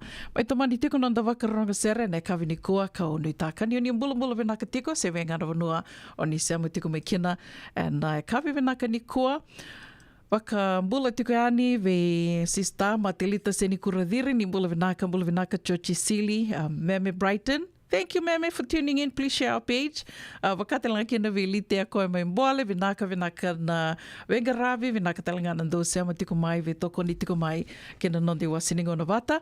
Wakatelanga kina ve Anna Ndamuni, bula vinaka sister Ndamuni.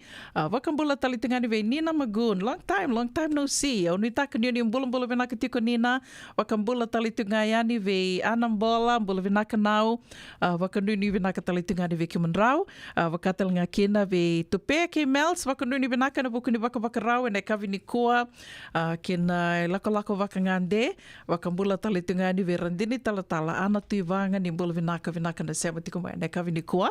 Bula vinaka veni ana vuimbau, dombula vinaka, wakambimbi talitungana vena numiangobe, obi wase langin, dombula vinaka na vetamani na Connect Fiji, o nuitaka ni dombula vinaka tiko, wakatanga kina ve nau Filomena Rawi Wine do bula vinaka fi wakanuni vinaka tugani vikim do kede Sara wakatanga kina vikim do kede na sema tiko mai ngori mai atu kuka bula vinaka tori katinai wakanuni vinaka tugani vikim do senga talani ndo ngwela tavitikina mai Samoa bula vinaka sekuini I would not even try to pronounce your name. Thank you for tuning in, Sekuini. Please share our page. Wakambula talitungani ve Daniel. May na kele ni na mini bus stand. Don't bula vinaka. No sorry, mini bus stand. No sorry, kinraketi, rewa, and return. Wakanuni vinaka tikani ve kimundo. Au nuitaka ni tosu vinaka tiko na ve wakalele di tiko ka... Dong kangaro ni talitunga don na tuku to rauti kon na mataka na singile ni ko ni sa to sa ta kasar tinga bakan do mambula tiko ni wili ni leoni banua mai bakai li tiko non rambula me bakato to batataki ke ni wili na mbaki sa ti bambu ta na mbaki ngo me da tiko mengo sa 5 ko no tiko na wili ni leoni banua mai ali tiko non rambula sar mai mati sara na buku ni wakadala kai ngoni sala bakato to batataki ke na mbaki sa ti rusa ngabulu ka ononga yanto tamani wili leva ka nui taka veke mundo na wakadidi minibus tiko ni ndona gangaro ni tiko.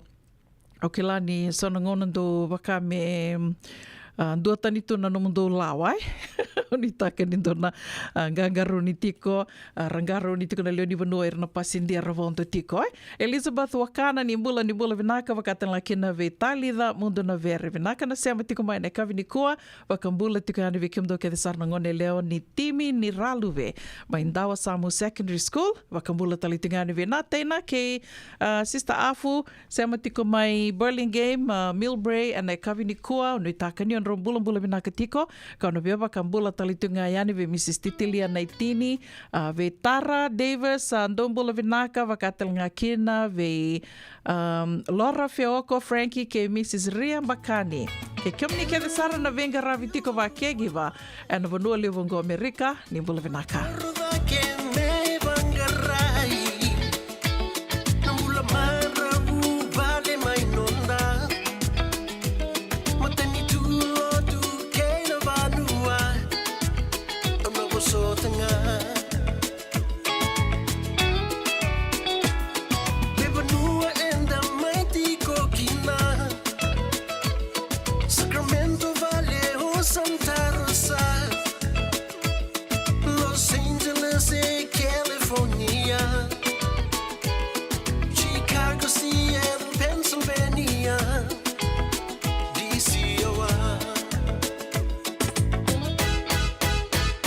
Lavoni ham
E senga dina ni kara o rawa na daka waka kekiwa.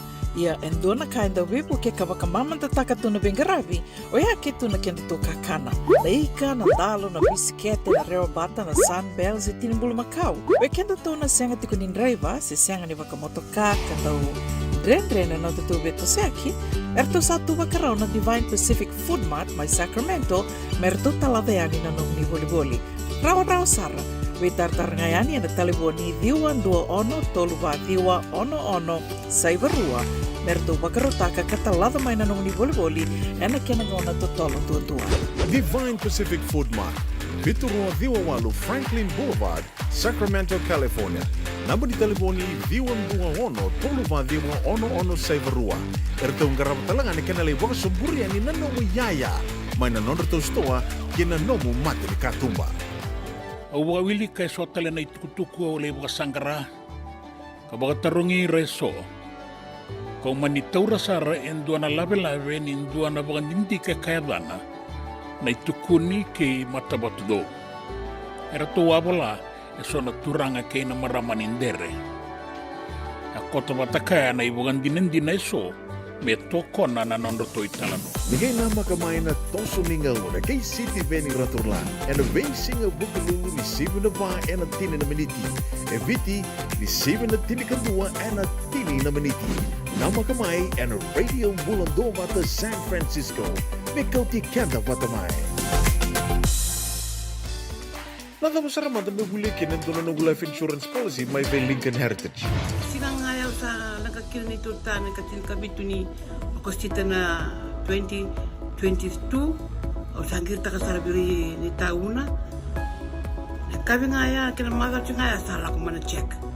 Sengat tali ni pera, sengat sarangan ni pera palilay. In time sarang amay. So, ang kaliwara ka talaga tuntawara ko. Kuwertong ko. Kau saya lo bengo kamu bilang tak nak kampan bilang kangguan na heritage link ni mau lebih nak sarang saya kata lintu nak kaya kata tutu nak kena bahkan nak kena pepo bog itu tak kami suami nak kira kena timber na faka isteng tu bikin dari labu lewaya minta samu kena kisi dan ni marong kena ngona mojuri paling bula kaki baik kamu pada waktu na insuang. Baya sarangan na muna. The Lincoln Heritage Life Insurance dodonga e so mo na claim na lo menurusang bulu ka banewa. Kaya sa ruwa na ba kiyo tinapulsing gaya na lenga, di ko na beba sa oray. Dawi mati sa siyanga. Raw sar na bakalew fo mo na telefoni. Text mai kila mas saiva walu bandua tolu walulima e na kenay tutu matelelay. Nungu chisu nungu badua. Dorongo din na vima man yono kinabitu e na kawni bugululu we kemadawa California. Wei mamani ruane kavi kina tolu and a single level ni lotilevu wei kemando ibiti e warotaka na New Methodist Christian Fellowship USA rogode na radio Bulandova ta San Francisco me kauti kenda vatamai radio Bulandova ta me kauti kenda vatamai mai San Francisco ki burubura sema mai ngai wase yani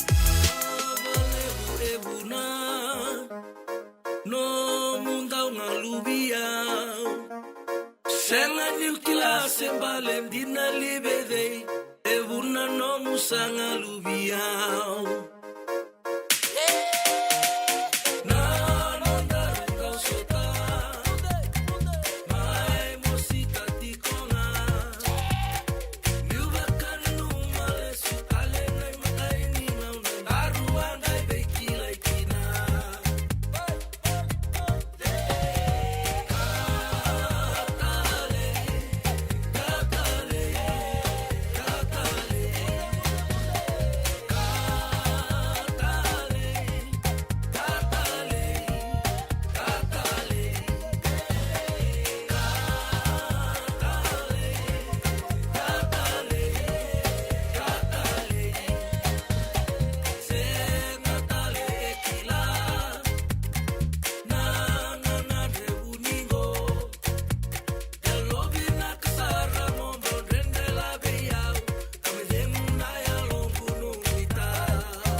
Ia sandina sare kata leina nonda mai sema tiko ena via kawini moni tike na wakarambuka tolu kina vitu na kaloko ena neitungone California duindui tiko na ngona duindui na singa duindui na vanua ia da wakawini vinaka ni rawa ni da mai sema tiko ena nonda vata vatongo na radio bulando vata sevinga na vanua ni sema tiko mekina ena vi singa ke wakau ni dhalata senga na lenga rauni ni ngendo rongo da tiko ngai na ngono ni ngalala kina rauni ni sikoba nga mai na nonda to tanga ni pevango ena Facebook Radio Bulando Vata se rau talangani ninge sikova yani na YouTube channel o yana Radio Bulando Vata YouTube karau ni ninge doronga da tukina da vitala noa.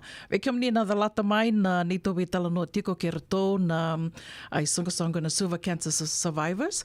Rau ni ninge ronga da talangai na YouTube channel ninge sikova yani subscribe kina na vivu ke sara tiko bakalevu na vinga ravi ka ndau mai rawa ninda virongo din dau matiko kina rawa ninda sema tiko kina ena nonda vata vatongo. Ngona ki tau sengai tekawu kina ki roa tekawu na Radio Bulando Vata na roa nondolu tina kadhiwa. O tinga vida na vula sa lako mai na COVID, sa mai dhengu toka kia ki tau sengai ndau live tiko ngā mai, wasi tiko ngā mai sonaka mai na neitondui vale. Tos tiko na vinga ravi yango ndo baka vina vinaka ni sa mai tomani tali tiko na vinga ravi sa mbaki ndua vinaka ngo na kena mai didi tali tiko yani na nonda vata ngo na Radio Bulando Vata na station ngo and dua na studio i South San Francisco wala katonga na rarani wangabuka i San Francisco ke wakao ni sangole mai San Francisco o ni via veisiko mai ni ge tartar mai kamaro taki me tome vitala noa ni mai veisiko tali tunga and studio na Radio Bulando Vata. Sa mbaki ndo vinaka sara tiko nga ena vulango na vulako sita na ni rumai didi tali tiko yani venga ravi tiko yani ena tomba levongo San Francisco. Ka levu ndina tiko na waka vinaka. Ia levu tarlinga na programo sa ndo keto sanga me mai leo tiko ni nonda programo ina visinga. Nonda gauna vata ina visinga. Berani na buke kianda tu. Kila ni levu sa anda mai tu en vanua levu iso anda sa mai tui valangi. Levu mandanga vikinda tu ndo tu mai viti tu sa sa tunga waka babalangi sa ia tunga na bibo saki babalangi mai kornibuli mandanga tu kila ke tu erendau kurambui ke ni ndandau vitala no kila ni ndona bakandina dina tako kem dona sema tiko mena kavini ko nei tatu vili dona bakandina dina takatiko ni ndanga bibo saki watike rango e bakara kurambui tako ira na nonda to bosa babalangi ni matata vinaka tu erangi do tarang mai you have such good English, where do you come from? Yeah, ni good tu kona ni o yo mai biti yo bikito mai biti baka me compulsory tu na bosa babalangi kornibuli ke baka iko do tukona nga ke iko fail na English then you fail the whole exam e batu ya na kena do baka bimbita gitu na bosa babalangi mai biti tu sakela ke ditiko ya kongone ale bu bikin to tungi tiko vale sa tu ia sartu mandanga na bosa babalangi waka sama takana ngono sege tiko bubuli kina i vale was tunga vaviti o nā ke tā senga sotini o ke lani o nā ia thambek ngana kala si tolu wakatela ki no tā e rosenga mandanga ni wakotia na primary school ia I vale santa bosto nga bakaviti ia nangona santa li tiko bubuli kina sa tiko butali tunga na bosa babalangi o teato sange isuka mai vale sa tunge mai sanga tali tonga me to bosa toko babalangi tu sange mai vive ke balangi toko vale na bosa babalangi yo sarangango itu vira o tia sa mai bakalubeni sa ia tali tonga na bosa babalangi tu vir nangone ia na ngau sange ada me kini Amerika en dua na kana nongu mai wakami umaru take en dua tani na yalo wakila na nongu so wakasama taktingo I was so proud new kila oyo me viti e tiko na nongu vanua na nongu bosa au kila itani kina e tiko na itobo ke mami kila itani kina wakawa itoke yes yo kenta na kaiviti ia au kila ni bunga talanga vikim dondo na dua watakina ni da sa lako mai vango e vanotani da sange mai toro waka bimbi da maru takatiko da waka marengi atatiko ni o kenda e da ngole mai na dona vanua ka wutuni au tu na nonda vosa wutuni au tu na nonda itovo to sange mai sangati ko me to waka lisio talemia na nonda to sa mai tu e na vanua livongo ia o te ake to sandu viwali takatiko i vale problema de me sa coisa mandangana você babalangi. Do mandangana ia tu bossa. Me tu kono vakaviti me tu sabe tal no tiko vakaviti. Rua tiko no gonga nele do sa mbaki tul sa vulka rua do rua sanga vulka rua. Ia sambo vaya. E sambo wandranga sarangana sa kena sanga itiko me vakatiko me da vosa tiko vakaviti I vale. Rendre ia onge vakasamataka ni rando tukuna na gasini vuli. Vosa tiko nga vakaviti na vosa babalangi o ira na lako ani korni vuli na lako ani na bono era lako kina e na totolonga na non ratomboka na vosa babalangi e ke baka inda tu senga ni garona e sana rauni na yalia ni na non tu vosa e vir mandanga na luvenda o tia vir na makumbunda e vati ko ai koia au nuitaka ni ni na do sema tiko nga mai ke baka sona ngona e saksaka beka na toto ni vosa ni vola mai ngona non tu vata ni vola mai ni vakarita ka mai na nomuni na numa na nomuni rai ke wakani seanga ni vinakata me rei da buruburu tō wako na nomuni rai rauni ni ge wala ngā mai viau se ve tupe se ve tale matakimbau rauni ni wala ngā mai ki tō me roku ni rei da ke tiko na buruburu tō wako na nomuni rai ki tōna ge me o se tiko anika seanga ni na da wuti ki na nai da muni rauni na tōna vivu ke takatiko na nonda tō maroro e na nonda tō wasa na nonda tō itovo ia talanga na vuna ke tō sanga tiko kina me levo mai na nonda porokaramu baleta ni rawa ni na sanga itiko me maro itunga na nonda tō wasa waka maringeti tiko na nonda tō wasa ke na nonda tō itovo e na vea kawi ni lotu levu Vea kami ni lotu levu e na sivina lima na tini na miniti ndorongo di tiko kina na ngauna ka ni wasotia ka wakatoka itiko na nonda viti.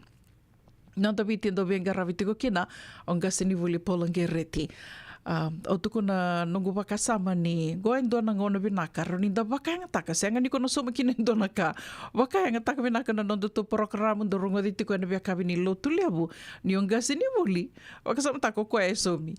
Ia, ni mai bebu ke weekend tō, ni mai beba kararama taki tiko, mai wasia tiko na nona kila ka, e na radio mbulando bata, e anga we kenda ke de saranga. Nei tau kei, se mani vena wano enda tūkina. Ke mani tiko endo na voasa, o ni vina kata me na mai vetal no taki, se wakamatata taki ani, se tumbeke sombeka na kao ni dorongo da tu, wakawiti, o ni vina kata me wakamatata taki, ninge wola mai, e rao ni nangai me wakandeo taki, venga sinibuli, polange reti, me ngai ndo mai wakamatata taka koe, se wakamadala kina, e na kawini lutu lewu ana nonda viti, rondo mai vetal no tiko ni kina, ke i tupe. O talangai na e kabini mataka na woke lulu ndorongo di tiko kina na toso ni ngauna na venga rabi nei sitiveni raturala goa indo talanga na turanga ka o ke la ni bunga weekenda se o kenda ke de sarambek nga na itambang goa inda kilai raturala binaka ia na kai tali kinango o irna luvenda irna makumbunda ira senga ni kilai raturala and this would be a great opportunity merakila koia rongo na nona itala noa na turanga go do na kana nongo do au sa kito daka bata wakale usara mai valua lesi and do na ka undo ngoroe kina na turanga go na nona do dinata na kena nona nguma tuataka na nona daka nona karawa nona itawi wakasoku muna mai ni tukutuku menge mbiuta wat kede mai denga mi rongo itala no taka ya na via kawi ni wukilulu e na toso ni ngauna do rongo di tali tikunga e na 7 e na tini na miniti ni ngendo nana ma ki tiko mai kina. Ia, tiko ngai na nonda vosa wakawiti o tala no mando vi wali manda go dona ka ki to mai vendere waki taka tiko e na kawi ni singatambunga sengi o tingo. Vi tala no taki tiko ngana na vosa wakawiti. O tiasa ki to ngai mai vendere waki taka tiko ani dona ni tui tokani turanga ni loma e sawa rotu me tiko mbeka na turanga go.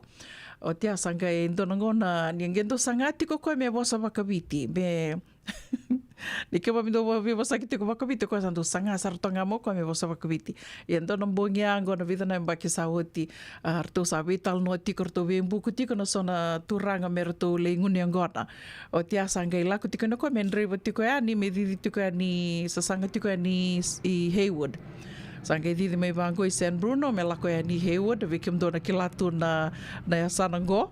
Sartonga ngiri mai na wawa tiko mai Haywood o sa tiko mai ngoribe o sa lako tiko mai be o sa yadhi be ye. Tanga tiko na nyo koe. Koe nge via wakaviti taka nyo koe. I'm taking the Bay Bridge, I'm taking the Bay Bridge. O sa lako teo ningo via kami tuko no koe. I'm on my way. I'm taking the Bay Bridge. O tea sangi tuko no koe. O sa didi tuko ningo. Sa kota tuko ningo na Bay Bridge.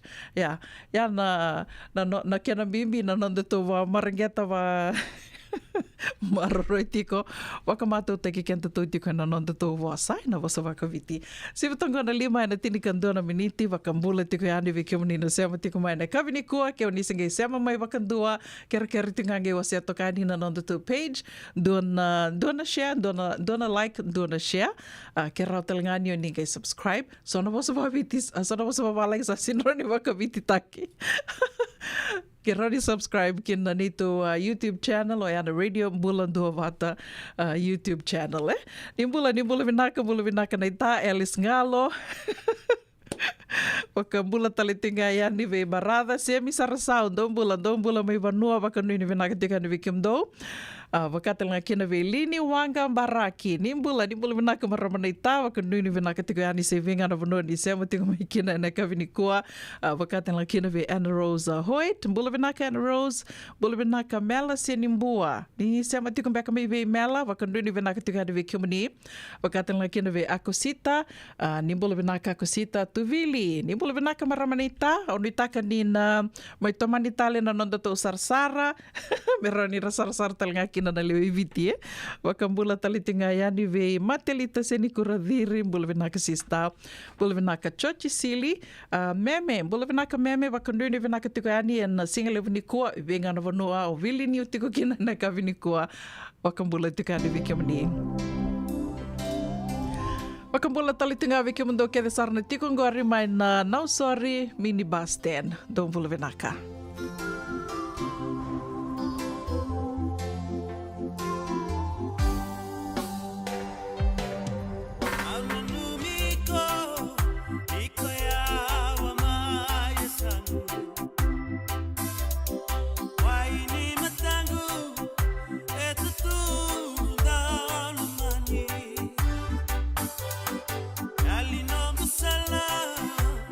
Amai bakaya yamo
ka me kuana the vangai sataba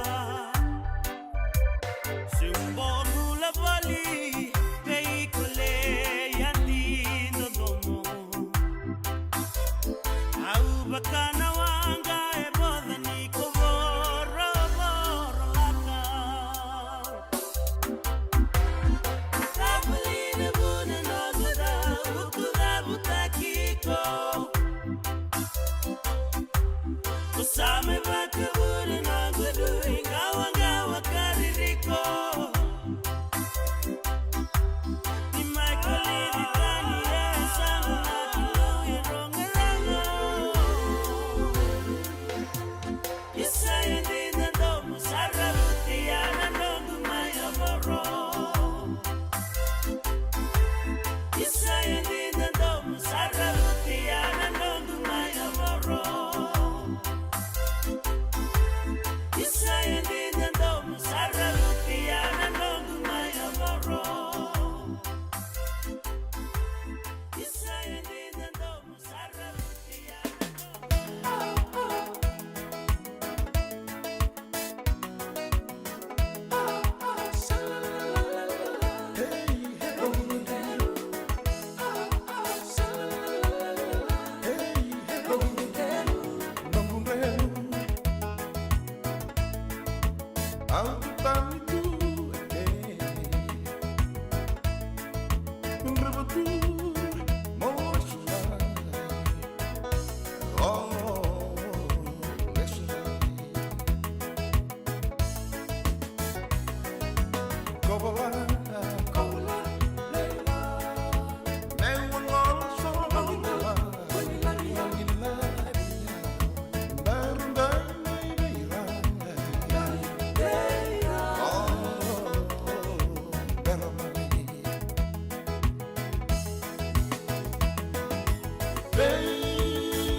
na muna ngauna na levo ni nondo soso enda sa senga sarangan nikla na dapo menda baka talau taka buka singi levo taka siya baka kapitak ni kakuni lo malenga sa tipin dono munua raw ni buka dingo ikimuni waya na JJ's Food Shack Santa Rosa, California na vei matanggali kaka na itibgina me baka na karitua waraisi na lobo palusami na buwaka na kaiwa soso na dalo na toa na kukonda bayangani ka ng gamure na kaka na buwa malang me baka na steak gay baka loka tabiyo ka kena coleslaw surua o chutney kailangan ko na kena pie ng bani kay na manray o yan na JJ's Food Shack Santa Rosa, California. Era sarang ano direct message virtual giring akin na bitu sa bitu tolo dio tolo doon limono se o nga wala sarang ali to miko may nanomota na dio maluma Billy Street waya e Santa Rosa, California. Era talang ani rutuli dilibot ka na kemo katalo wasing lebo sa wanga kabi ya may Santa Rosa, Kinavato.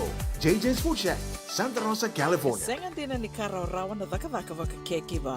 Ia endona kainda wipu ke kawaka mamanta takatu na bengarabi o ya ketu na kenda to kakana. Leika na dalo na bisikete na reo bata na sunbells e tinimbulu Macau. We kenda to na senga tikunin driver se senga ni waka motoka kandau dren na tutu beto seki. Erto satu wakarao na Divine Pacific Food Mart my Sacramento merto taladayani na nung ni boli-boli. Rawa sara.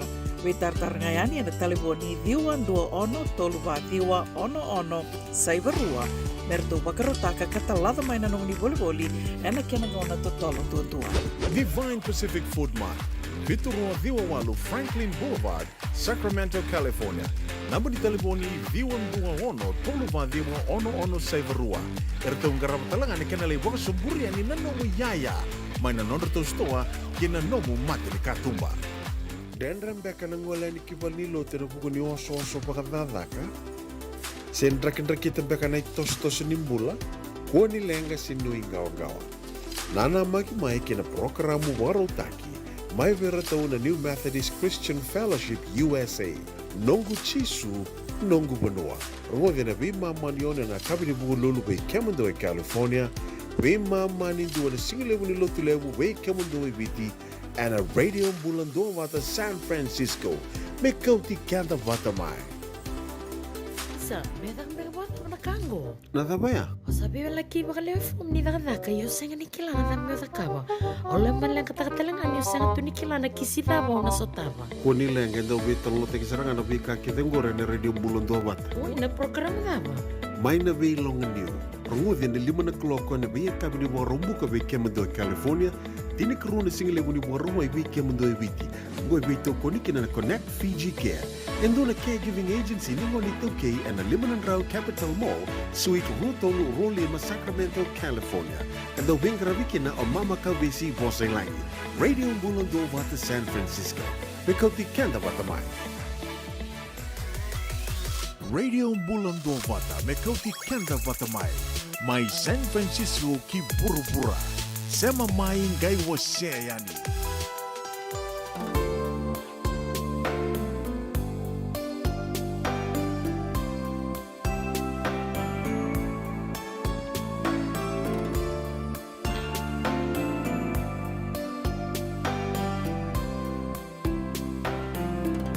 Que eu le suba bakarua nambula au ndonuya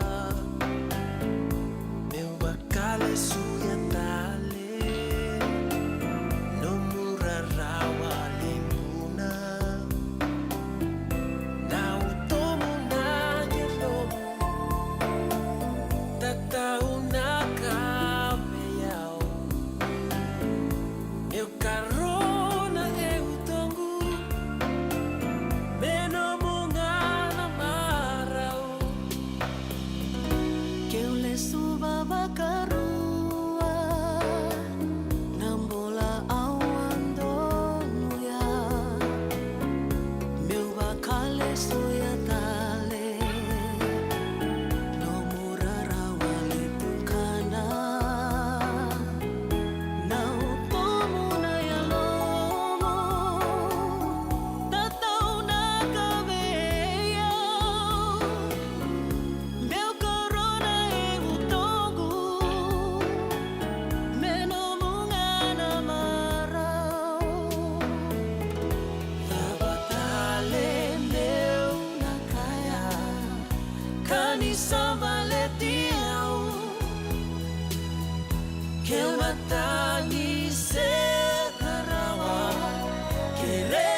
soti au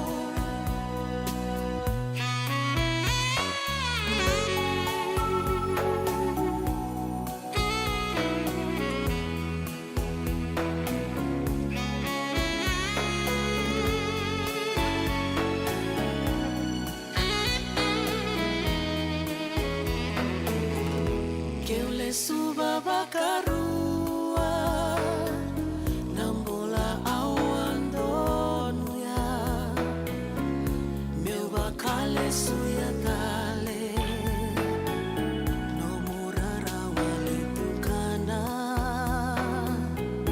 na utomo na ya lomo tatau na kaweya meu karona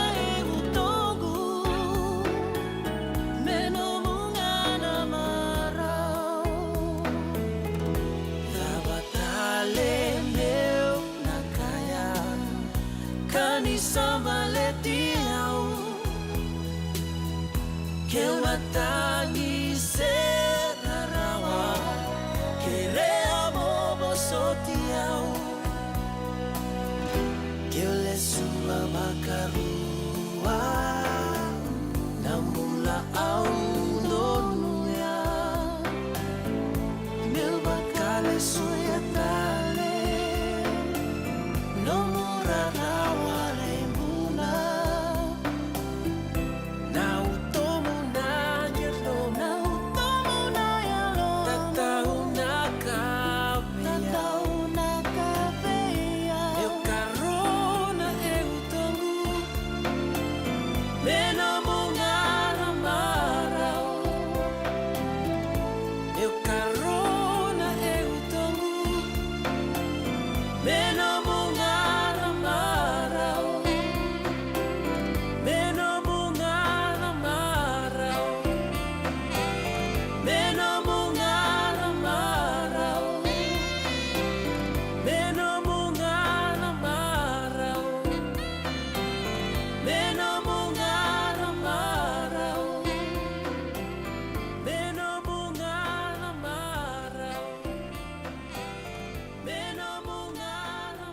Ia sandina sara meno mungana marau ke wakau sema tinga mai ke na radio Mulando Vata na vea kawini moni ti ke na wakarambuka mai na tolu ke na vitu na kaloko. Ve mamandonu na lima vinaka wakalevu na sema tiko mai au kenda wakikemni na singe sema wau tiko mai na kawini kua ke rau nige indoto kana like dua na share ke rau telanganyo nige subscribe ke na nito YouTube channel dau makasara na vivu ke sara tiko wakalevu. Nandi wasi ninga ona ni rango mai wal ni songo na kawini kua vidangani tukutuku ya adhara tiko mai. Matai ni tukutuku vesure te raramba tiko go Wikamundo and na tomba lebu go San Francisco Bay Area, Peninsula, South Bay, East Bay. Ke pakai senga ni dona vanua ni ngole kina na singa wakarambuka sarangango. Dona danisi erto bita bata tiko na isongo waka viti na LDS Fijian branch waka idur tiko Millbrae na rua ba lima Ludman Lane Millbrae tiko tiko na vitu na kaloko na kavi kina vema mani tinikando na kaloko na bongi sanga nindo na kai somi kina ni ngole nga mai wakaruta ki talitunga na waka kavi ndo mai sota ndo mai domanda na kena matambutu kai o ti anda gai we tala na ve mama ni tinikandua ya na rua ba lima Ludman Lane Millbrae wakarombuka sarangango ni karusanga bulka lima ni singa tikabutika na vitu na kaloko na kavi wakaruta ki talitunga kina na waka kavi tukutuku katarapa na wakarawai Wakarawai talangangone ka rusanga bulka ono ni singa ni buloko sita Wikamundo na tiko mai Santa Rosa kena bebo no vole kata vesure te raramba tiko yani membaleta na Glamorous Vitu Lima Island Night Wakaidura tiko na Friedman Event Center na vao ono Vitu ono Myatt Avenue Santa Rosa donan raunandola na iduruduru o ka tiko kena na wakakabi ke na beba kamaru taki so tiko butiko na tolu na kaloka na kabi kena tini na kaloka na bongi. Tolu na kawi ki na tini na kaloka na bongi, dona $1 na idurduru ke na tukutuku matela lai rauni o ni gibe tartarani ki me roni mbola a te dhadhavu se o leisani ken rambuka sa mbiu talitunga yani na non-rito nambani taleboni and na non-tabatawata na Radio Bulandu Wata Facebook page kena tikindua sa mbiu talitunga ni kina. Tukutuku kataraba o tio tiko ni tukutuku ya adhora tiko mai bekianda nei rongo mai wali songo e nei kawi ni kua member leta tiko ngana singa ke te levu wesureti kena singa ke te levu goa na wakaidhuri tiko na matai ka rua kene ka tolu ni singa di vulu September matai ni singa na wakarombuka na mbose wakaimbaki se na annual general meeting tiko tiko na vitu na kaloko ne kawi e na wakaidhuri tiko na HRI conference room la ye shopping center wakarawai e na tiko tiko na tini na kaloko ne mataka kina wana kaloko ne kawi na soli kana wakaidhuri tiko e na Koko Loli o Kekela Park, e ana Kamekamea Highway mai Haula o tia, na ono na kaloko e nei kawi, ki na tini kanto na kaloko na mbongi, wakaidhuritiku na ndanisi, wakai kawi, se na banquet, e na wakaidhuritiku e na Honolulu Suite, second floor, Tapatawa, Hilton, Hawaiian Village, Waikiki, $200 talitiku ngā na i dhurudhuru, deso e na kei Wanda tikum beka na wani waka bondo, sa watonga ngoe dona madhawa waka nunu vinaka tikani. Dona ngono vinaka ni ngande ngo waka dhangi ke waka senga tali tiko e sona oso. E na singa tambu, na katoli singa ni September waka idhuri tiko na loto dhako wata, loto talengani wei tala, e na rua na kaloko, e na singa levu, kana waka idhuri tiko, e na Kahuku United Methodist Church, Kamekamea Highway. Na itukutuku kia ngoe sa ambiu tali tunga yani, kina nonda wata na Radio Bulandu Wata Facebook page and i rongo mai wal ni songo. Se mai ni songo dhawan do tiko kena, se ndo sengila lawa taka tiko, lebu tiko ngo na sasanga, na kaniwei buke, na ituba, se mai ni dhawa ngai, nom do ituba tiko, me maleta na nom do i songo, do wakota mai roni, na mai kathi waki tiko yani, and Radio Bulandu Wata ngo, and dona ngoni sala, roni ke tobi buke kena, kena wakasawi tiko yani, wakateiti tiko yani, na itukutuku, na kathi, ni namundo wei buke, se kaniwei buke, se dhawa ngai, do sasanga taka tiko. Ni wakota mai kina Radio Bulandu Wata Facebook page, na Messenger, tiko talanga kina, una wuninda kua, se ratu pedeli na novo, se tale matakimbau.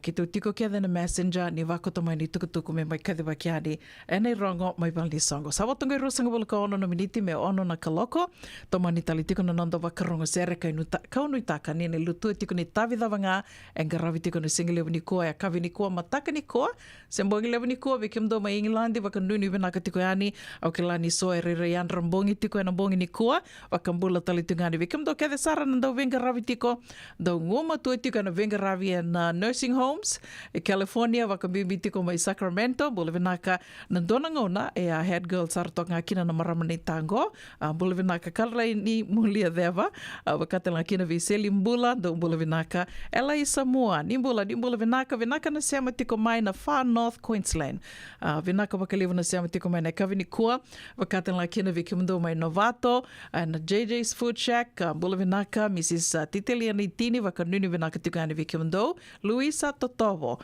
Ndombula vinaka me watu kola, wakanuni vinaka tiko yani, wakatela kina ve mbuito kana tumbuna tamana. Ndombula vinaka, wakanuni vinaka tiko yani vikimdo mai na Ndavui Level Housing, wakatela kina ve Anna Rose Hoyt. Alice Ngalo mbula vinaka sista, wakambimbi talitunga kina na vena numbi ve marama na ita, ke barada semi sarasau, sema tiko mbeka mai be semi, tiko mai mbulia se tiko ngai suba. Wakanuni vinaka tu yani vikimdo, wakatela kina ve Lini Wanga Baraki, mbula vinaka Lini, vinaka na sema tiko mai na kavini kua. Wakatela kina ve Mela Senimbua, mbula vinaka Akosita Tuvili, mbula vinaka marama na ita.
Pop it like it's hot. If a nigga get an attitude, pop it like it's hot. Pop it like it's hot.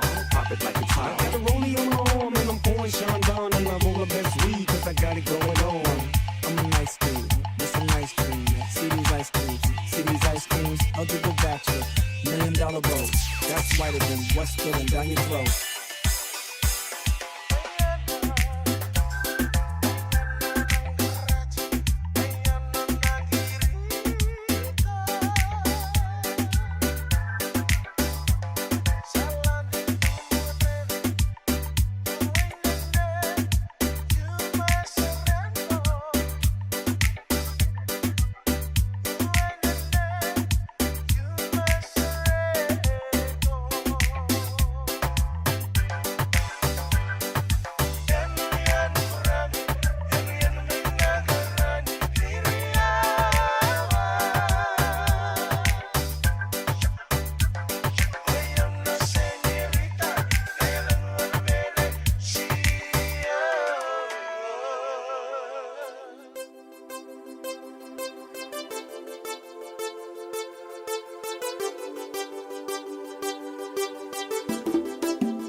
Sibe yau ko abakananda kuya nabuvale ubale mama rabu takibuni nungaru sota kama talebu sikambama sinaturanga niwa bulina sivali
Na nonda biti, ke ngasini wuli paulange reki. Rungodi ena 5 na kaloko ena kabini lotu lebu. Veke mundo e Amerika.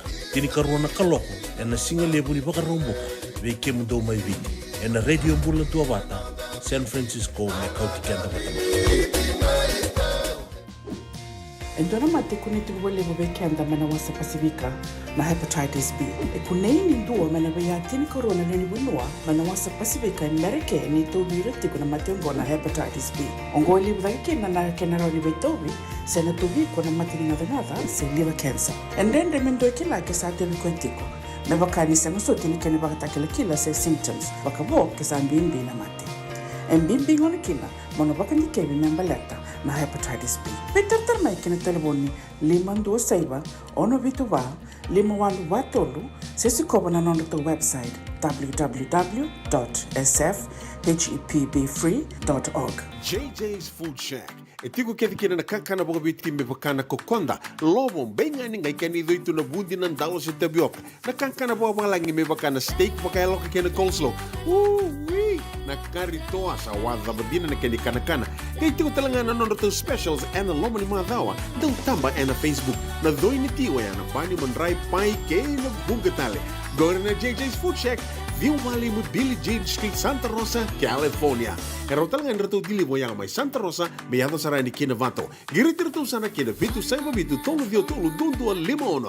JJ's Food Shack, Santa Rosa, California.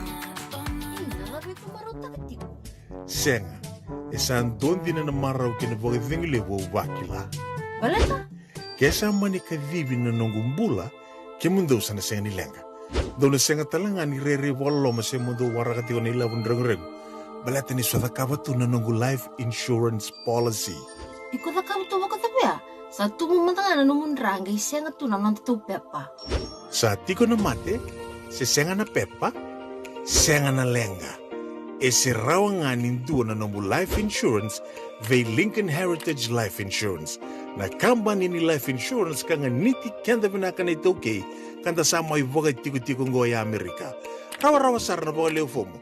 Text mai kina vasay wawalu, walu-wandua, tolu-tolu walu-5 and a kenay tiku-tuku mataylalay. Radio Bulan Vata me kauti kenda vatamay. May San Francisco ki buru-bura. Sema mai ngay wasayani.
Ana radio Mulando Water to mai veva kamaro te kitiko ni ave kianda nei lao na delay sea ko to mai kina na ngona ni sa botongo e tini na miniti me ono na kaloko to toka tuna nraki ve ke to na tomba level go San Francisco de na ngani bakele tu ni tunu makatu ka rautelangani sona banua bakele toka kina na boy kumbo e na vuko ngani kama sona banua e kama tiko e na ngona ngo ka ke to wakabina vena ka tikina bakelevo e na tomba level go San Francisco ni ke to ni wakila na vika vau ya dina ngani ki to mai wakila tunga na kena boi kumbo tu e na sona ngondai ia senga ni ki to wakila tiko na uda na une ke na kama ka wakaira wakila tiko e na vea sai merika tali so konga ya ke mamindo we wali takatu na tu e na vanua levungo o California wakambimbi tiko ve ki to e sana go e na tomba levu San Francisco ni sau levu na tiko e ke ia savanga ya we pay for the weather ke to soma tiko na nraki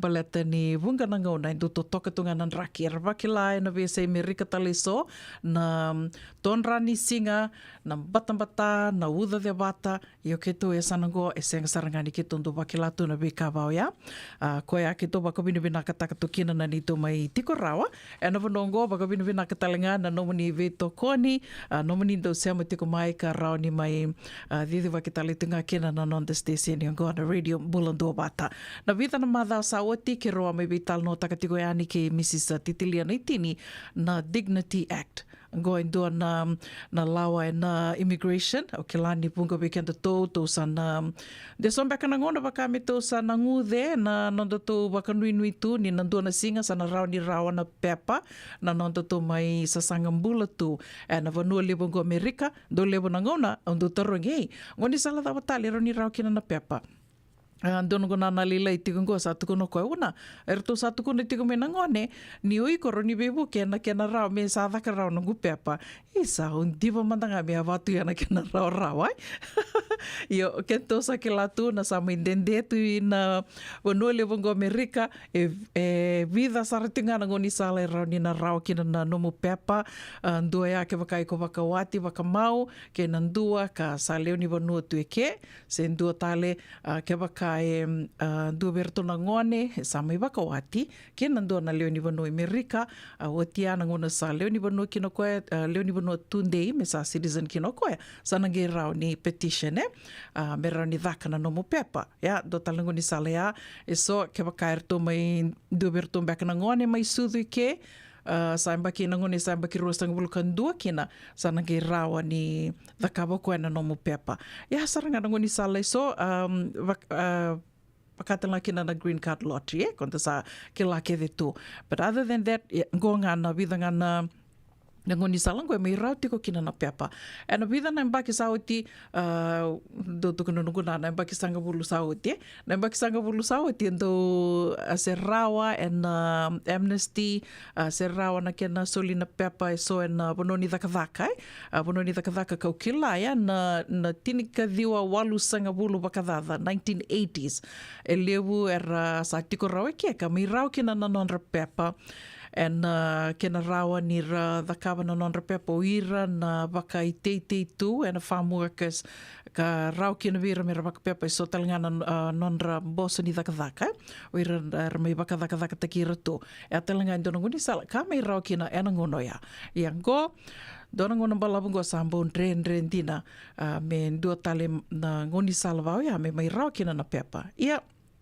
tuku rongo binaka kau kilani tsarau ni na tō waka nui tiko kina ko ngai au tō watu ngonongo waka sama din tato sa lako mai na wano liapungo Amerika ke waka mandanga i senga na peapa endua ngai tō ke la kevi tiko goa sa nona i tuwa tiko na tamanda waka lo malangi we ke muni we ke anda tō ka tō sa iadara mi kina e na wano liapungo Amerika mai rau tiko kina na mbula ia na tuku rongo binaka ko atu kone tiko ni aki roa mai vital no tiko kina ke Mrs. Titilia Naitini e na vida na madha sawati na Dignity Act go na madhao ngango sa waka me ndua tale nei kalawa i liu na Dignity Act na kia na sanga i tiko me wakando nui me ra wakando nui a kewe mai na leo ni matambosi o ira kewe member letter tiko na Dignity Act ia na dhawa sarmanda na Dignity Act e lewu na kia na wakamatei lalai au seanga ni oroni kai senga biau na kilaka me o wasia yani na dhava saramanda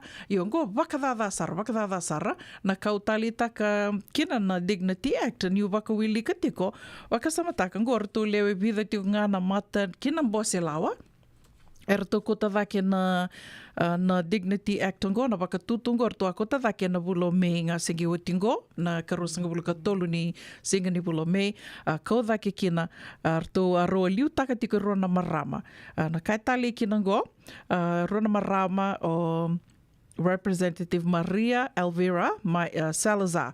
O koe Republican, wakasamataka Republican mai Florida, ke Veronica Escobar, Democrat mai Texas. Arona rongo ro liutaka na arto liutaki rito na mata, e vida na mata kartonga lei wakarita karto matataka tiko na wakatutungo se na laungo me rawani na lipasitaki se me wakandonu waka toka itikongo na Dignity Act. They introduced an updated version of the Dignity Act. Me wakabinakataki kina na lawa ni dhuruwanua se na immigration, a broken immigration system. And kena kaudhake na wakatutungo sa na madhango sa ko tukuna tiko ya dua tali tiko ni kalau ko aro ni da waka nui tiko kina i o waka wilika toka na ya dhan ratou na mata kartou kota dhake ngo kina mbo se lawa e ratou ko matangana ya dhau reitha tiko ngo e rauniu ka erto lewe vida tiko erto marama kede nga i ndo toka na turango ya mai New York Mike Lola Adriano mai New York na kena bo kede erto marama kede mai na vi state tali so karto kota vaki tiko na kena sangai me pasitaki na Dignity Act e vati ko na usutu ni Dignity Act ngo kono numa me wasia mantanga yani rauni na soli rauni da nuinde tu kina waka nui tu ni na ndona ngona leka ngo e sa nandu tiko na madhala membaleta na Dignity Act ngo matai na vana tikina bimbi erto kota vaki tikina ngo se na rauni tuku ne kobuti ke tiko kina na Dignity Act ngo matai me tarava na dhuru mai o ira kara dhuru tiko mai wakailoa se na illegal immigrants. Owe tuku na ngai kia sini mai na illegal immigrant ni maso tiau illegal immigration ko ira na dhuru wali tunga mai senga ni waka ai wala tu saro ni dhaka takarau tu kia o kenda tau o dhei e wili tiko kina senga ni o kenda tau go ira na takosa mai na bai ko ia dua tale providing a dignified solution to the undocumented immigrants living in America. Ya dona kene wali ni lenga tu sakila ke ditungo ando tale ame na mai wangangado taka na dhaka ke na mbula wakilabu Amerika ka wakatelenga kina na kena sangai tiko se me wangangado take tali tiko nga na nona rauni rawakana matani tu lebu Amerika ka men tiko e nandoni wakatangende men rendre nirna yadhubi koe mai na vi matani tu tali so Viempimbi toka na vitiki na kedongo ka rto yango na nobu na rto kota dhaki tiko kina rto na lawa mata kina matambosi ngo me rani na wakandonui mai na Dignity Act baleta ni tatu o kilana wili to atura rawa and vida na yambaki sauti ni roto tiko ni tini karua na milioni na leoni banua se na tamata tambuyani karasa tiko ngo Amerika e senga tiko ni ra si tiko roni kai senga ni bakalawa na non tiko wili tali tinga kino kenta to sa yadranga mai to sa mai tu e roto tiko ni tini ka rua na milioni artonge ko tavaki tiko mortongo na tini ka rua na milioni go waka samataka ke waka mesa waka lawa taki mesa waka rara taki biu endua na indewa yani kena li rauni rawa na pepa e na rauni na bukia waka lebu na mbula waka ilawo ni ono lebu ngo Amerika onge waka samataka na niro waka waset tiko yani ke Mrs. Naitinio ya kawa waka wilika tiko kina ni dona kai na lava ki tiko ke waka e ndua e sa tiko e ke sa e mbaki lima se sivia na mbaki lima na nomu sa me tiko e merika ia e ndua na kai e lava ki me rawa ni kona wili tiko se rau ni na mena rau kina na nomu peapa lima na mbaki o te asanga i tiko tale na nomu tax na nomu sau matiko na nomu i wakadhawadhawa e na loma ni lima na mbaki o ia koe au ki roa wewa se takatiko nikina ngonongo ke waka se mbera tiko ni o soma na nomu i wakadhawadhawa ke o sakilani sa mai mbaki lima se sivia na nomu me tiko e merika taka takiko soma rau tiko e ani na nomu i wakadhawadhawa baleta na ngona e sananga i ndola mi kinango sa rawa saranga ia e vida tiko na kau waka samataka rau baleta ni tamani wili au nge senga ni vetuku nai ni sona kandi o nge wakadhalai ki muni e matanga wakadhadhaka o nanuma me o se atu matanga i ani rawa ni na sulia tu e sona waka nui ve kia tatou kau sanga tiko kina mena ndona singango me rau ni na ndona lawyer ni immigration me rauni ke tona me vetal noa ka rauni na wakamatata takatika ni kina veken tatou na vekai so ka rauni to sa dhakawa tiko me tona waka roto kina veken tona sa mai tiko sa mai ambaki sese na nonda tautu ngoe ndona ngoni sala e rauni na rau tiko kina na nonda tau pepa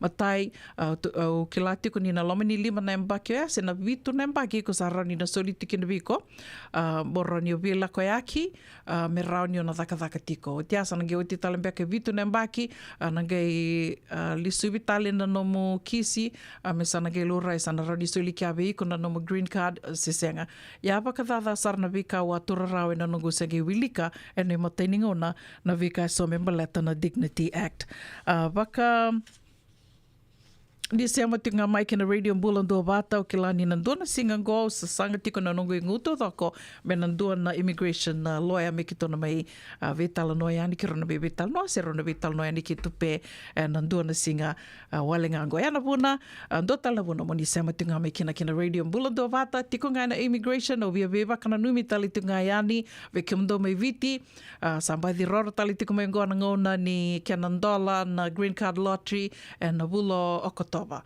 sa totolo wali tunga na ngona e botonga orunika e botonga ngoe dona bula me sana dola tali tiko na wakali fomu membaleta tiko na green card lottery na kene tuku mataila lai se ama tiko ngā mai kina radio mbula ndo vata sivitanga na ono e na tolu na miniti ni mbula vinaka vinaka na se ama tiko mai na kavi ni kua na sera katarawa ngona ve waka mbula tiko ni kina ve Mrs. Mother Valata mbula vinaka maramata uvu kere vunde tiko yani orto talangana makumbu muni orto kere vunde talitunga nena kavini koa waka mbula talitunga yani vembong ni soka pinisa mbula venaka tutu waka nuni venaka tiko yani kina Orange Lounge ke waka ni tiko mai Santa Rosa Novato, Petaluma, San Rafael, Mill Valley, ni veva singele ni ngoleani kina Orange Lounge dona kai wakasakiti na wakasangaro wakaidora tiko na turanga ro venga ravi tiko kina wakambula talitingani ve mesake talomboko nimbula vinaka wakanuni vinaka tikani ve kimdona ve waraki chingana ya sano kandawe lo toka non rayado tiko me ngoni buli mai ya bulu ene kaviango ene field trip tinga mai isa wakanuni vinaka tikani ve kimdo mesake wakatanga kina ve marama nei tambula vinaka lela lubu sandende ko alima nei ta onita kanioni mbula vinaka tiko wakatanga kina ve karla ni mulia deva bula vinaka selimbula elei samua vinaka na sema tiko mai na far north Queensland ndombula vinaka wakambula talitingani ve Grace viti tonga nimbula vinaka na sema tiko mai lutoka ka ve wakambula talitingani ve kimdo ke de sara and a Zion shopping center mai tavua ndombula vinaka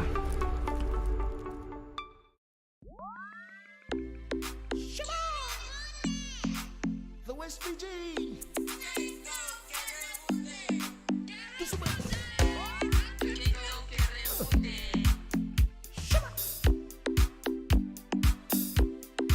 This is how we handle the occasion.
wili kay sotale na itukutuku o le sangara. Kabagatarungi reso. Kau manitaura sara en duana lave ni duana bagandindi ke kayadana. Na itukuni ke matabatudo. Era to wabola e sona turanga ke na maramanindere. Kota batakaya na ibugandinindi na eso. Me toko na nanondo to italano. Nigay na makamay na toso mingaw na kay City Veni Raturlan and a racing of Bukalulu ni 7 na ba and a tini na miniti. E viti ni 7 na tini kadua and a tini na miniti. Na makamay and a radio bulando mata San Francisco. Mikauti kanda vatamay. JJ's Food Shack. E tigo kete kina na kakana boga biti me bakana kokonda. Lobo benga ni ngai kani doito na bundi ng dalo sa tabioka. Na kakana boga malangi me bakana steak baka loka kina coleslaw. Woo-wee! Na karitoa sa wadha badina na kani kanakana. Kaya tigo talaga na nono specials and the lomo ni mga dawa. Daw tamba and na Facebook. Na doy ni tiwa yan. Na pani manray pai kaya na bungatali. Gora na JJ's Food Shack. Viu Valley mo Billie Jean Street, Santa Rosa, California. Kaya talagang rito dili mo yang may Santa Rosa, may yato sa ni Kinavato. Giritirito sana Kinavitu, Saiba Vitu, Tolo Dio Tolo, Dundu Limono, JJ's Food Shack, Santa Rosa, California. Nungu chisu, nungu badua. Dorongo de na vima maniono Kinavitu and a kawni bugululu we Kemadawa, California. Wei mamani ruane kavi kina tolu and a single level ni lotilebu wei kemando ibiti. E warotaka na New Methodist Christian Fellowship USA. Rogode and a radio bulando vata San Francisco me kauti kenda vatamai. Senga, esan dondi na marau kina bogi vingilebu wakila. Baleta? Kesa mani kavivi na nongumbula kemundo sana senga nilenga. Dona senga talanga ni rere walo ma se mundo warakati ko nila bundrang-reng. Balata ni swada kabatu na nungu life insurance policy. Iko da kabatu waka tapia. Sa tumu mantanga na numundrang ay senga tu na nantu pepa. Sa tiko na mate, se senga na pepa, senga na lenga. E se rawa nga nindu na nungu life insurance ve Lincoln Heritage Life Insurance. Na kambani ni life insurance ka nga niti kenda binaka na itoke kanda sa mo iboga tiko-tiko ngoya Amerika. Rawa-rawa sar na boga leo fomo. Text mai kina vasay wawalu, walu wandua, tolu-tolu walu lima, and a kena ituku-tuku matailalay. Senga dina ni karaw-rawa na daka-daka waka kekiba. Ia endona kainda wipu ke kawaka mamanta takatuna bengarabi, o ia ketuna kenda to kakana. Leika na dalo na bisikete na reo bata na sunbells e tinimbulu Macau. We kenda to na senga tiko nindraiva, se senga ni waka motoka, kanda u dren-dren na to beto seki, erto sa tu wakarao na Divine Pacific Food Mart mai Sacramento, merto taladayani na nung ni boli-boli. Rawa-rawa sara. We tartar ngayani na taliboni diwa dua ono toluwa diwa ono saivarua merto bakarotaka katalada mai na nung ni boli-boli ena kenagona to tolo tua. Divine Pacific Food Mart, Vitorua Diwawalu Franklin Boulevard, Sacramento, California. Namba di taliboni diwa ono toluwa diwa ono saivarua. Erto ngarap talanga ni kenalay waka suburi ani nanomu yaya. May nanondo to stoa kinanomu mati ni katumba. Radio Bulando Vata, Mekauti Kenda Vatamai, Mai San Francisco ki Burubura, Sema Mai Ngai Waseyani.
tatau Tau ngai ndau na numiau Mai veti na mungou Dina sarani wakamau Kau sabei na waki Nene na vei satari Wewe ni masuvoli Ondo ndau vei lomani Kau sabei na waki Nene na vei satari Wewe ni masuvoli Ondo ndau vei lomani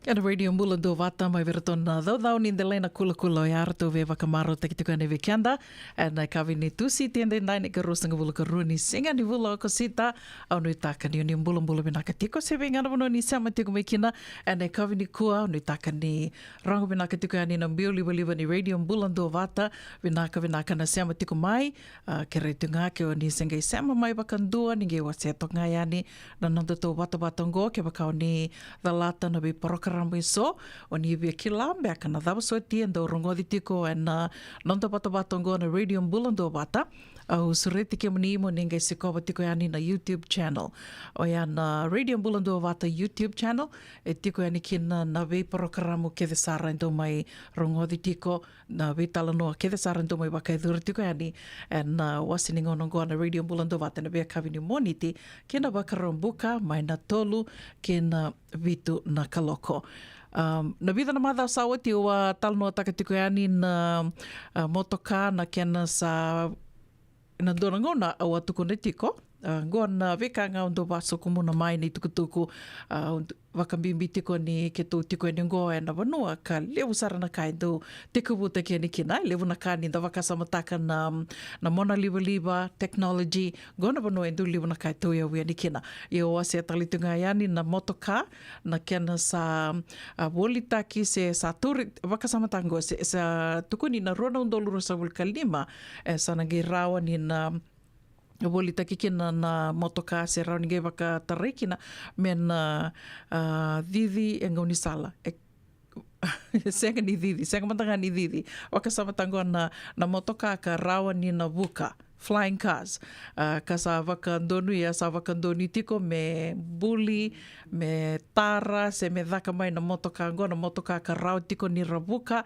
Wambota na kene sau, waka samatango me dhawa tiko me nangonongo e sa turi rau tiko e ruanan rau lima sanga bulu na ota. Era sa ota taka rau tu, na nonra motoka ka rau ni na buka, e sa wakatarai, me sa ambuli, me sa tiko bumbuli na motoka ngo tuku ni ronon dolu rua sanga bulu kalima, e sa rau ni ndana reitha kina na keni sa undua vir na motokango e tolu na ndrau na undolu na ndala.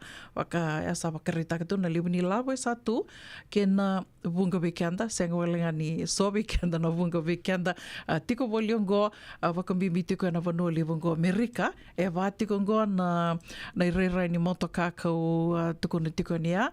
Ngo endo na kambani ka aratombuli e tiko na motokango ia wetal no taki tiko wakalewu e vital no taki tiko wakalewu ni ke waka me sana ngone sana wakataraikina na motokango me sana wuka se me sana rauni na mai waka ngataki o ira na ndreiva taka o seang mandangani kila na dhamio tuko na ndreiva taka baleta ni nda waka sama taka na wangabuka o ira na pailate e rabuka taka na wangabuka e rambiaka ni tu sana kango ira sara na buka taka mbiaka na motokango ia na ka ngai matali kina na motokango ni rauni na didi tuk ngā waka na motoka o tiana lako ani na sona vanua ka oso stukina na ngoni sala sena traffic e sana ngai rauni buka na motokango io koe ango ne vital no teki tikina ni sana o ira karana volia na motokango e na dua taini na non releaseni.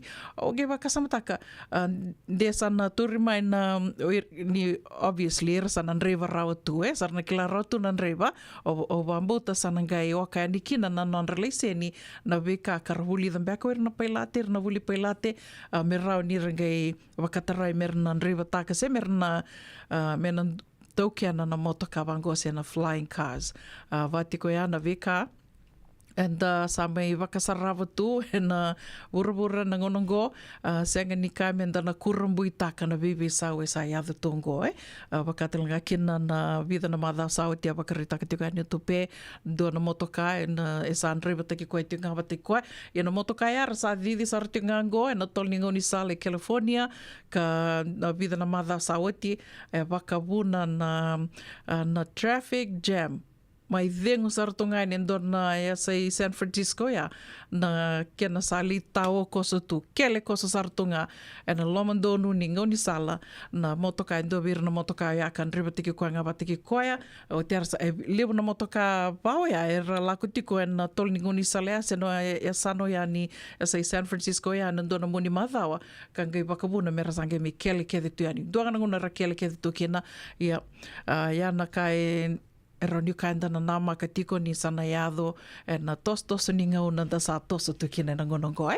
Sipa tangona ono e na ruasanga bulu ka 5 na miniti waka me matalia tubio ni tukuna ni sa sivina ono ni rengo itumba e se dhila vinaka sartunga na singa.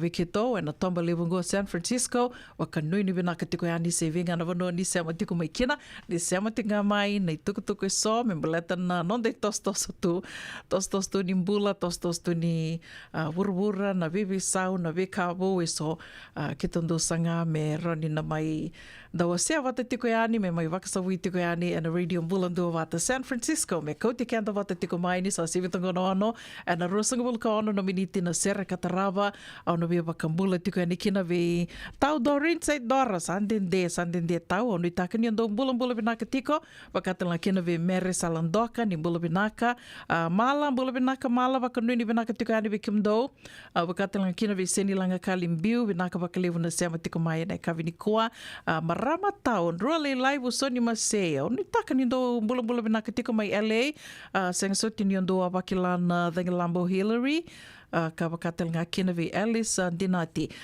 tau di ke roni ge ndo toka mai ni tala no mai sana ngori sana do makasara me ki to rongoda se da ndo wakilai no buku ni Lambo Hillary ko wasia tali tunga yani senga walenga ni ndo bakilana Lambo so talanga no bonongo ria bakili talanga kina na une rambe ni ndo mai ni tala no ando na bulango mai LA tau di wakanuni vinaka tali tunga yani Grace viti tonga vinaka na sema tiko mai na kavini kua wakatelanga kina vi kemdo ke sara na sema tiko ngori mai nandawa ke kemdo ke sara na matabu wale na lodho na kachi na sasavu na lodho na buku ni wakawakarau vi kemdo ke na matabu wale ni tukai sikeli na wakawakarau tiko kina soli na muoni madhango no itaka ni tosa vinaka tiko na nomundo wakawakarau.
Masarama dami huli kinento na ng life insurance policy may Lincoln Heritage.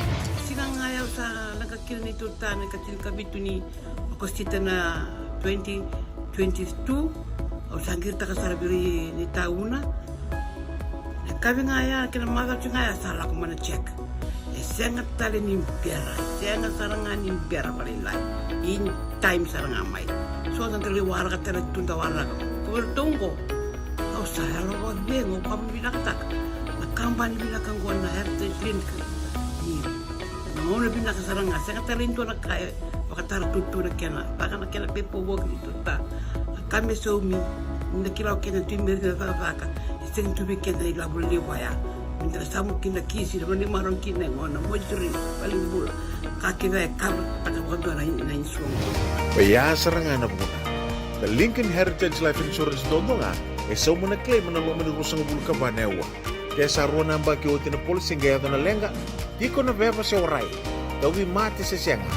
Raw-raw sar na bagaleo fo mo na telefoni. Text mai kina vas seva walu-walu bandua tolu-tolu walu lima ena kena itutuku matelelai. Dendram beka nang wala ni kibal nilo tinapuko ni oso-oso pakadadaka. Sendra-kendra kita beka na itos-tos nimbula, kuwa ni lenga sinui gawa-gawa. Nana magi mai kina programo warotaki, mai vera tau na New Methodist Christian Fellowship USA, nongu chisu, nongu banoa. Ruwa na bima manione na kabini bugu lulu bei Kemando e California, bima mani duwa na singilewu ni lotu lewu bei Kemando e Viti, and a radio bulando wata San Francisco, me kauti kanda wata mai. Sengan dina ni karaw-rawan na daka-daka waka kekiwa. Ia endona kainda wipu ke kawaka mamanta takatuna bengarabi o ia ketuna kendito kakana. Laika na dalo na bisikete na reo bata na sunbells e tinimbulu Macau. We kenda to na senga tikunin driver se senga ni waka motoka katau dren-dren na tutu beto seki. Erto satu wakarao na Divine Pacific Food Mart mai Sacramento merto taladayani na nung ni boli-boli. Raw-raw sara. Witar-tar ngayani na taliboni diwa dua ono toluwa diwa ono saibarua merto bakarotaka katalada may nanong ni boli-boli ena kenagona totolo tuwa. Divine Pacific Food Mart, Vitorua Diwawalu Franklin Boulevard, Sacramento, California. Namba di taliboni diwa dua ono toluwa diwa ono saibarua. Erto ngarap talangan ni kenalay waka sumburi ani nanong yaya may nanonor to stoa kinanomu mati ni katumba.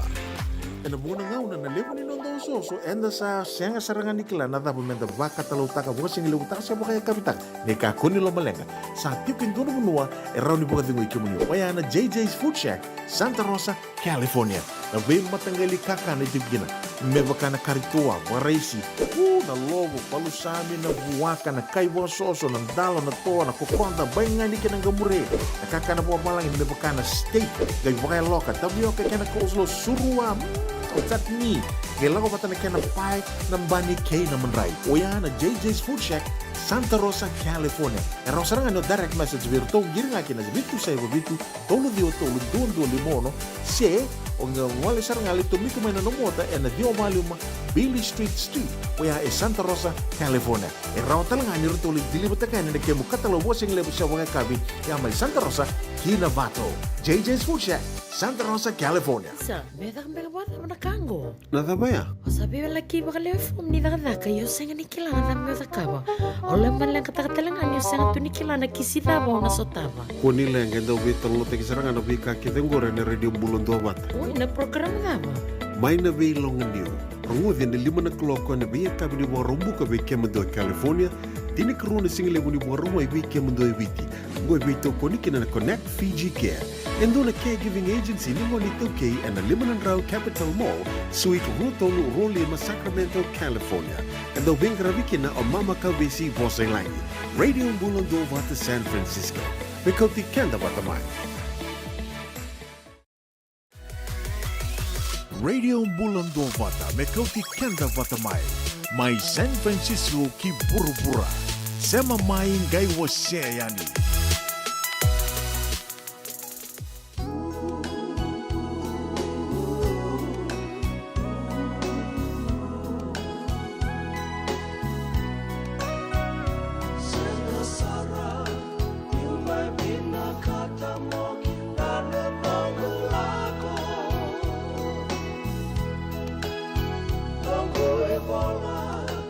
Ambi utakoto, anga ingili.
Mai vera tōna, mai ve seko vere koro e ane radio mbulando wata, ko tō mai kina na ngone sawa tonga tini ka vitu na miniti me vitu na ka loko, waka nuni vena ka tiko e ane, se venga na vanua ni seama tiko mai kina, e nai kawe ni tūsi tienda ndai, nei ka rosanga vul ka roni. Singa ni vul o sita wambota ni so mbeka, e rasa waka nānanu rau tū, se mbera ni rawe talatala, e nai kawe ni kua o nui taka ni na tosa vena ka tiko. Tosa vina ka tungana vilini, tosa vina ka tungana I tosa, oi? Tosa tunga ki liu, se wādhawa. Waka nui vina ka tiko yani, na oti o tingani nonde o siningo no wata, nei rongo mai wali songo. And e kawi ni kua, ma tenga ni tukutuku e adara tiko mai, me maleta tiko ngā na Vitu Lima, Glamorous Vitu Lima Island Night, e na wakaro wai sarangaungoa, ne ka rusanga vulu ka ono ni singa. Weke mnina sembera tiko ni buliana nobu ni tikite, se wali tiko ngona ngauna, nenge we tartare ani, ke meroa ni mbola, a te adadavu ke Laisani Kenrambuka, sa tiko talangana rito namba ni taliboni, and Radio Mbulando Wata Facebook page, sambi tiko ni kina na tikindua, member leta tiko na Glamorous Vitu Lima Island Night e na Wakarawai Sarangaungoa, donan raunan dola na tikite, wakaiduri tiko e na Friedman Event Center, 4676 Mayat Avenue, Santa Rosa, tolu na kaloko ne kawi kina tini na kaloko e na mbongi. Oti ngani tukutuku, memba leta tiko ngā na singa ki te lebu, wakaidori tiko na matai ni singa ni wulo September na wakarombuka ia e na wakaidori tiko na vitu na kaloko ne kawi tiko wutiki na mbose wakambaki sa na annual general meeting na wakaidori tiko e na Laie Shopping Center HRI Conference Room Laie Shopping Center Kamehameha Highway wakarawai nei ka runi singa na wakaidori tiko kina na soli na tine na kaloko na mataka kina wana kaloko na kawi na wakaidori tiko na kokololio ke Keller Park, Kamehameha Highway, o tia na danisi waka kawi e na ngai teko tiko na ono na kaloko kina tini na kaloko iwa so tiao. Ono kina tini kandua na kaloko. Waka kawi talangai wakarota ki tu kina, donan raunan dola na sauni tikite. And wakaidori tiko ngoa na Honolulu Suite, second floor, Tapatawa, Hilton, Hawaiian Village, Waikiki. Kena singa tambo ne ka tolu ni singa, wakaidori tiko na lotu dhokobata, lotu talangane vi talatala, na wakaidori tiko na rona kaloko, and na kawi, sena singa lebu, and na Kahuku United Methodist Church, Kamehameha Highway, Kahuku, Hawaii. Iana tuba rato sambito tiko mai na learning committee kartong karawa tiko na kena didi waki na singa kei te lewu ane mbaki ngoro na dolu ruasanga bolu katolu. O tonga tini katolu na miniti me vitu na kaloko na sera katarawangono via wakambula tiko ani kina. Wikiam ni kethe sara na seama tiko mai ane kavini koa se venga na vanua ni seama tiko mai kina wakanuni vinaka tiko ni tosa vinaka tiko na kena ngarawi tiko na itawi ni lutui tiko na itawi thawa ngai ngarawi tiko na kavini koa na visera kethe sara wakatangi teki tiko yani nda te ronga damanda na itala no ke Lucy we wakambula tiko ni kina we kendo kethe sara na seama tiko mai na kavini koa wakambimbi tiko waindona turanga rere loma bimbi tiko na ngonongo wakarowi tala ni mbulu vinaka.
Kina muali kukoro ya osara Sema kina mena nira umanua wata Koto kina leva toka toka kaina kela Oile leina muka tau raula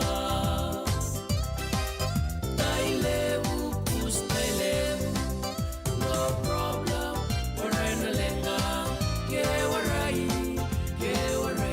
warai nasanga Tau malenga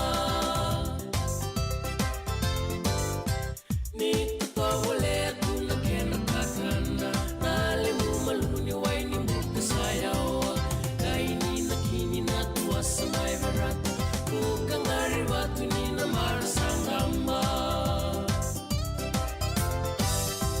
Ni usoti ya uisa no mumatangali Nasa rengoy waray ni no muninati E kamila nga me usere la kayani Tumamu ni matao may no mungali Tai levu, pus tai levu No problem, waray na lenga Ke waray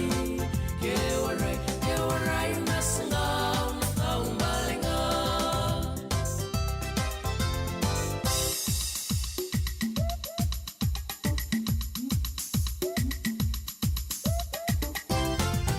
Tai levu, pus tai levu No problem, waray na lenga Ke waray Nasangaw na taong malenga Ke waray Nasangaw na taong malenga Ke waray Nasangaw na taong malenga E Sandina Sara ke waraina sanga o na tombalenga tai levu push tai levu ia na e tavisera talanga ia sandana mai dava tiko kena na te ngona vata na kavi banaka ni tusi te tendai watongo e mana miniti be bitu na kaloko sana mai dava tali tiko ke au ni taka ni oni amaro taka na nonda ngona vata au amaro taka na nonda ngona vata na kavi ni kua waka nuni vinaka tiko ia ni se vinga na vano ni se ama tiko mai kena Rangota tali tiko na nonda programa ni kua ke na vetala noa keve sara na Radio Mbulando Vata YouTube channel. Namun dito kaningo una vuninda kua waka nuni vinaka ni na maro i tiko na bula. Bedo wana gauna dana geve veronga dindo mo tali tiko kina ni te wakadengo takamata.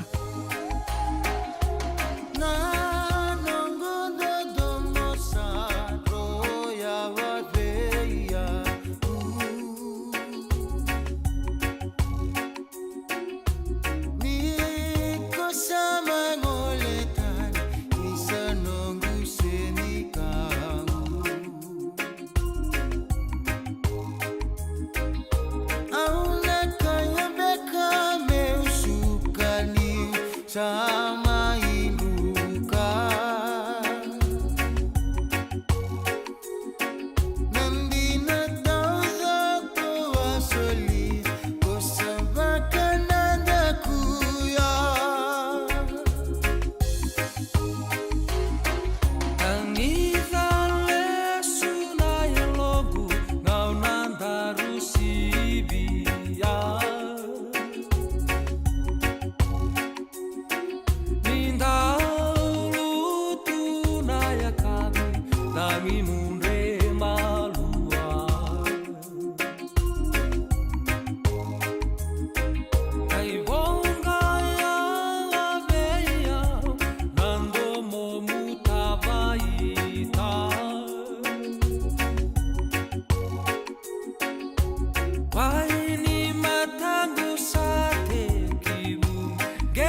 ka usaba ka nanderubi wasi juga nunggu ida buta na bitan longon na ngauna na sere.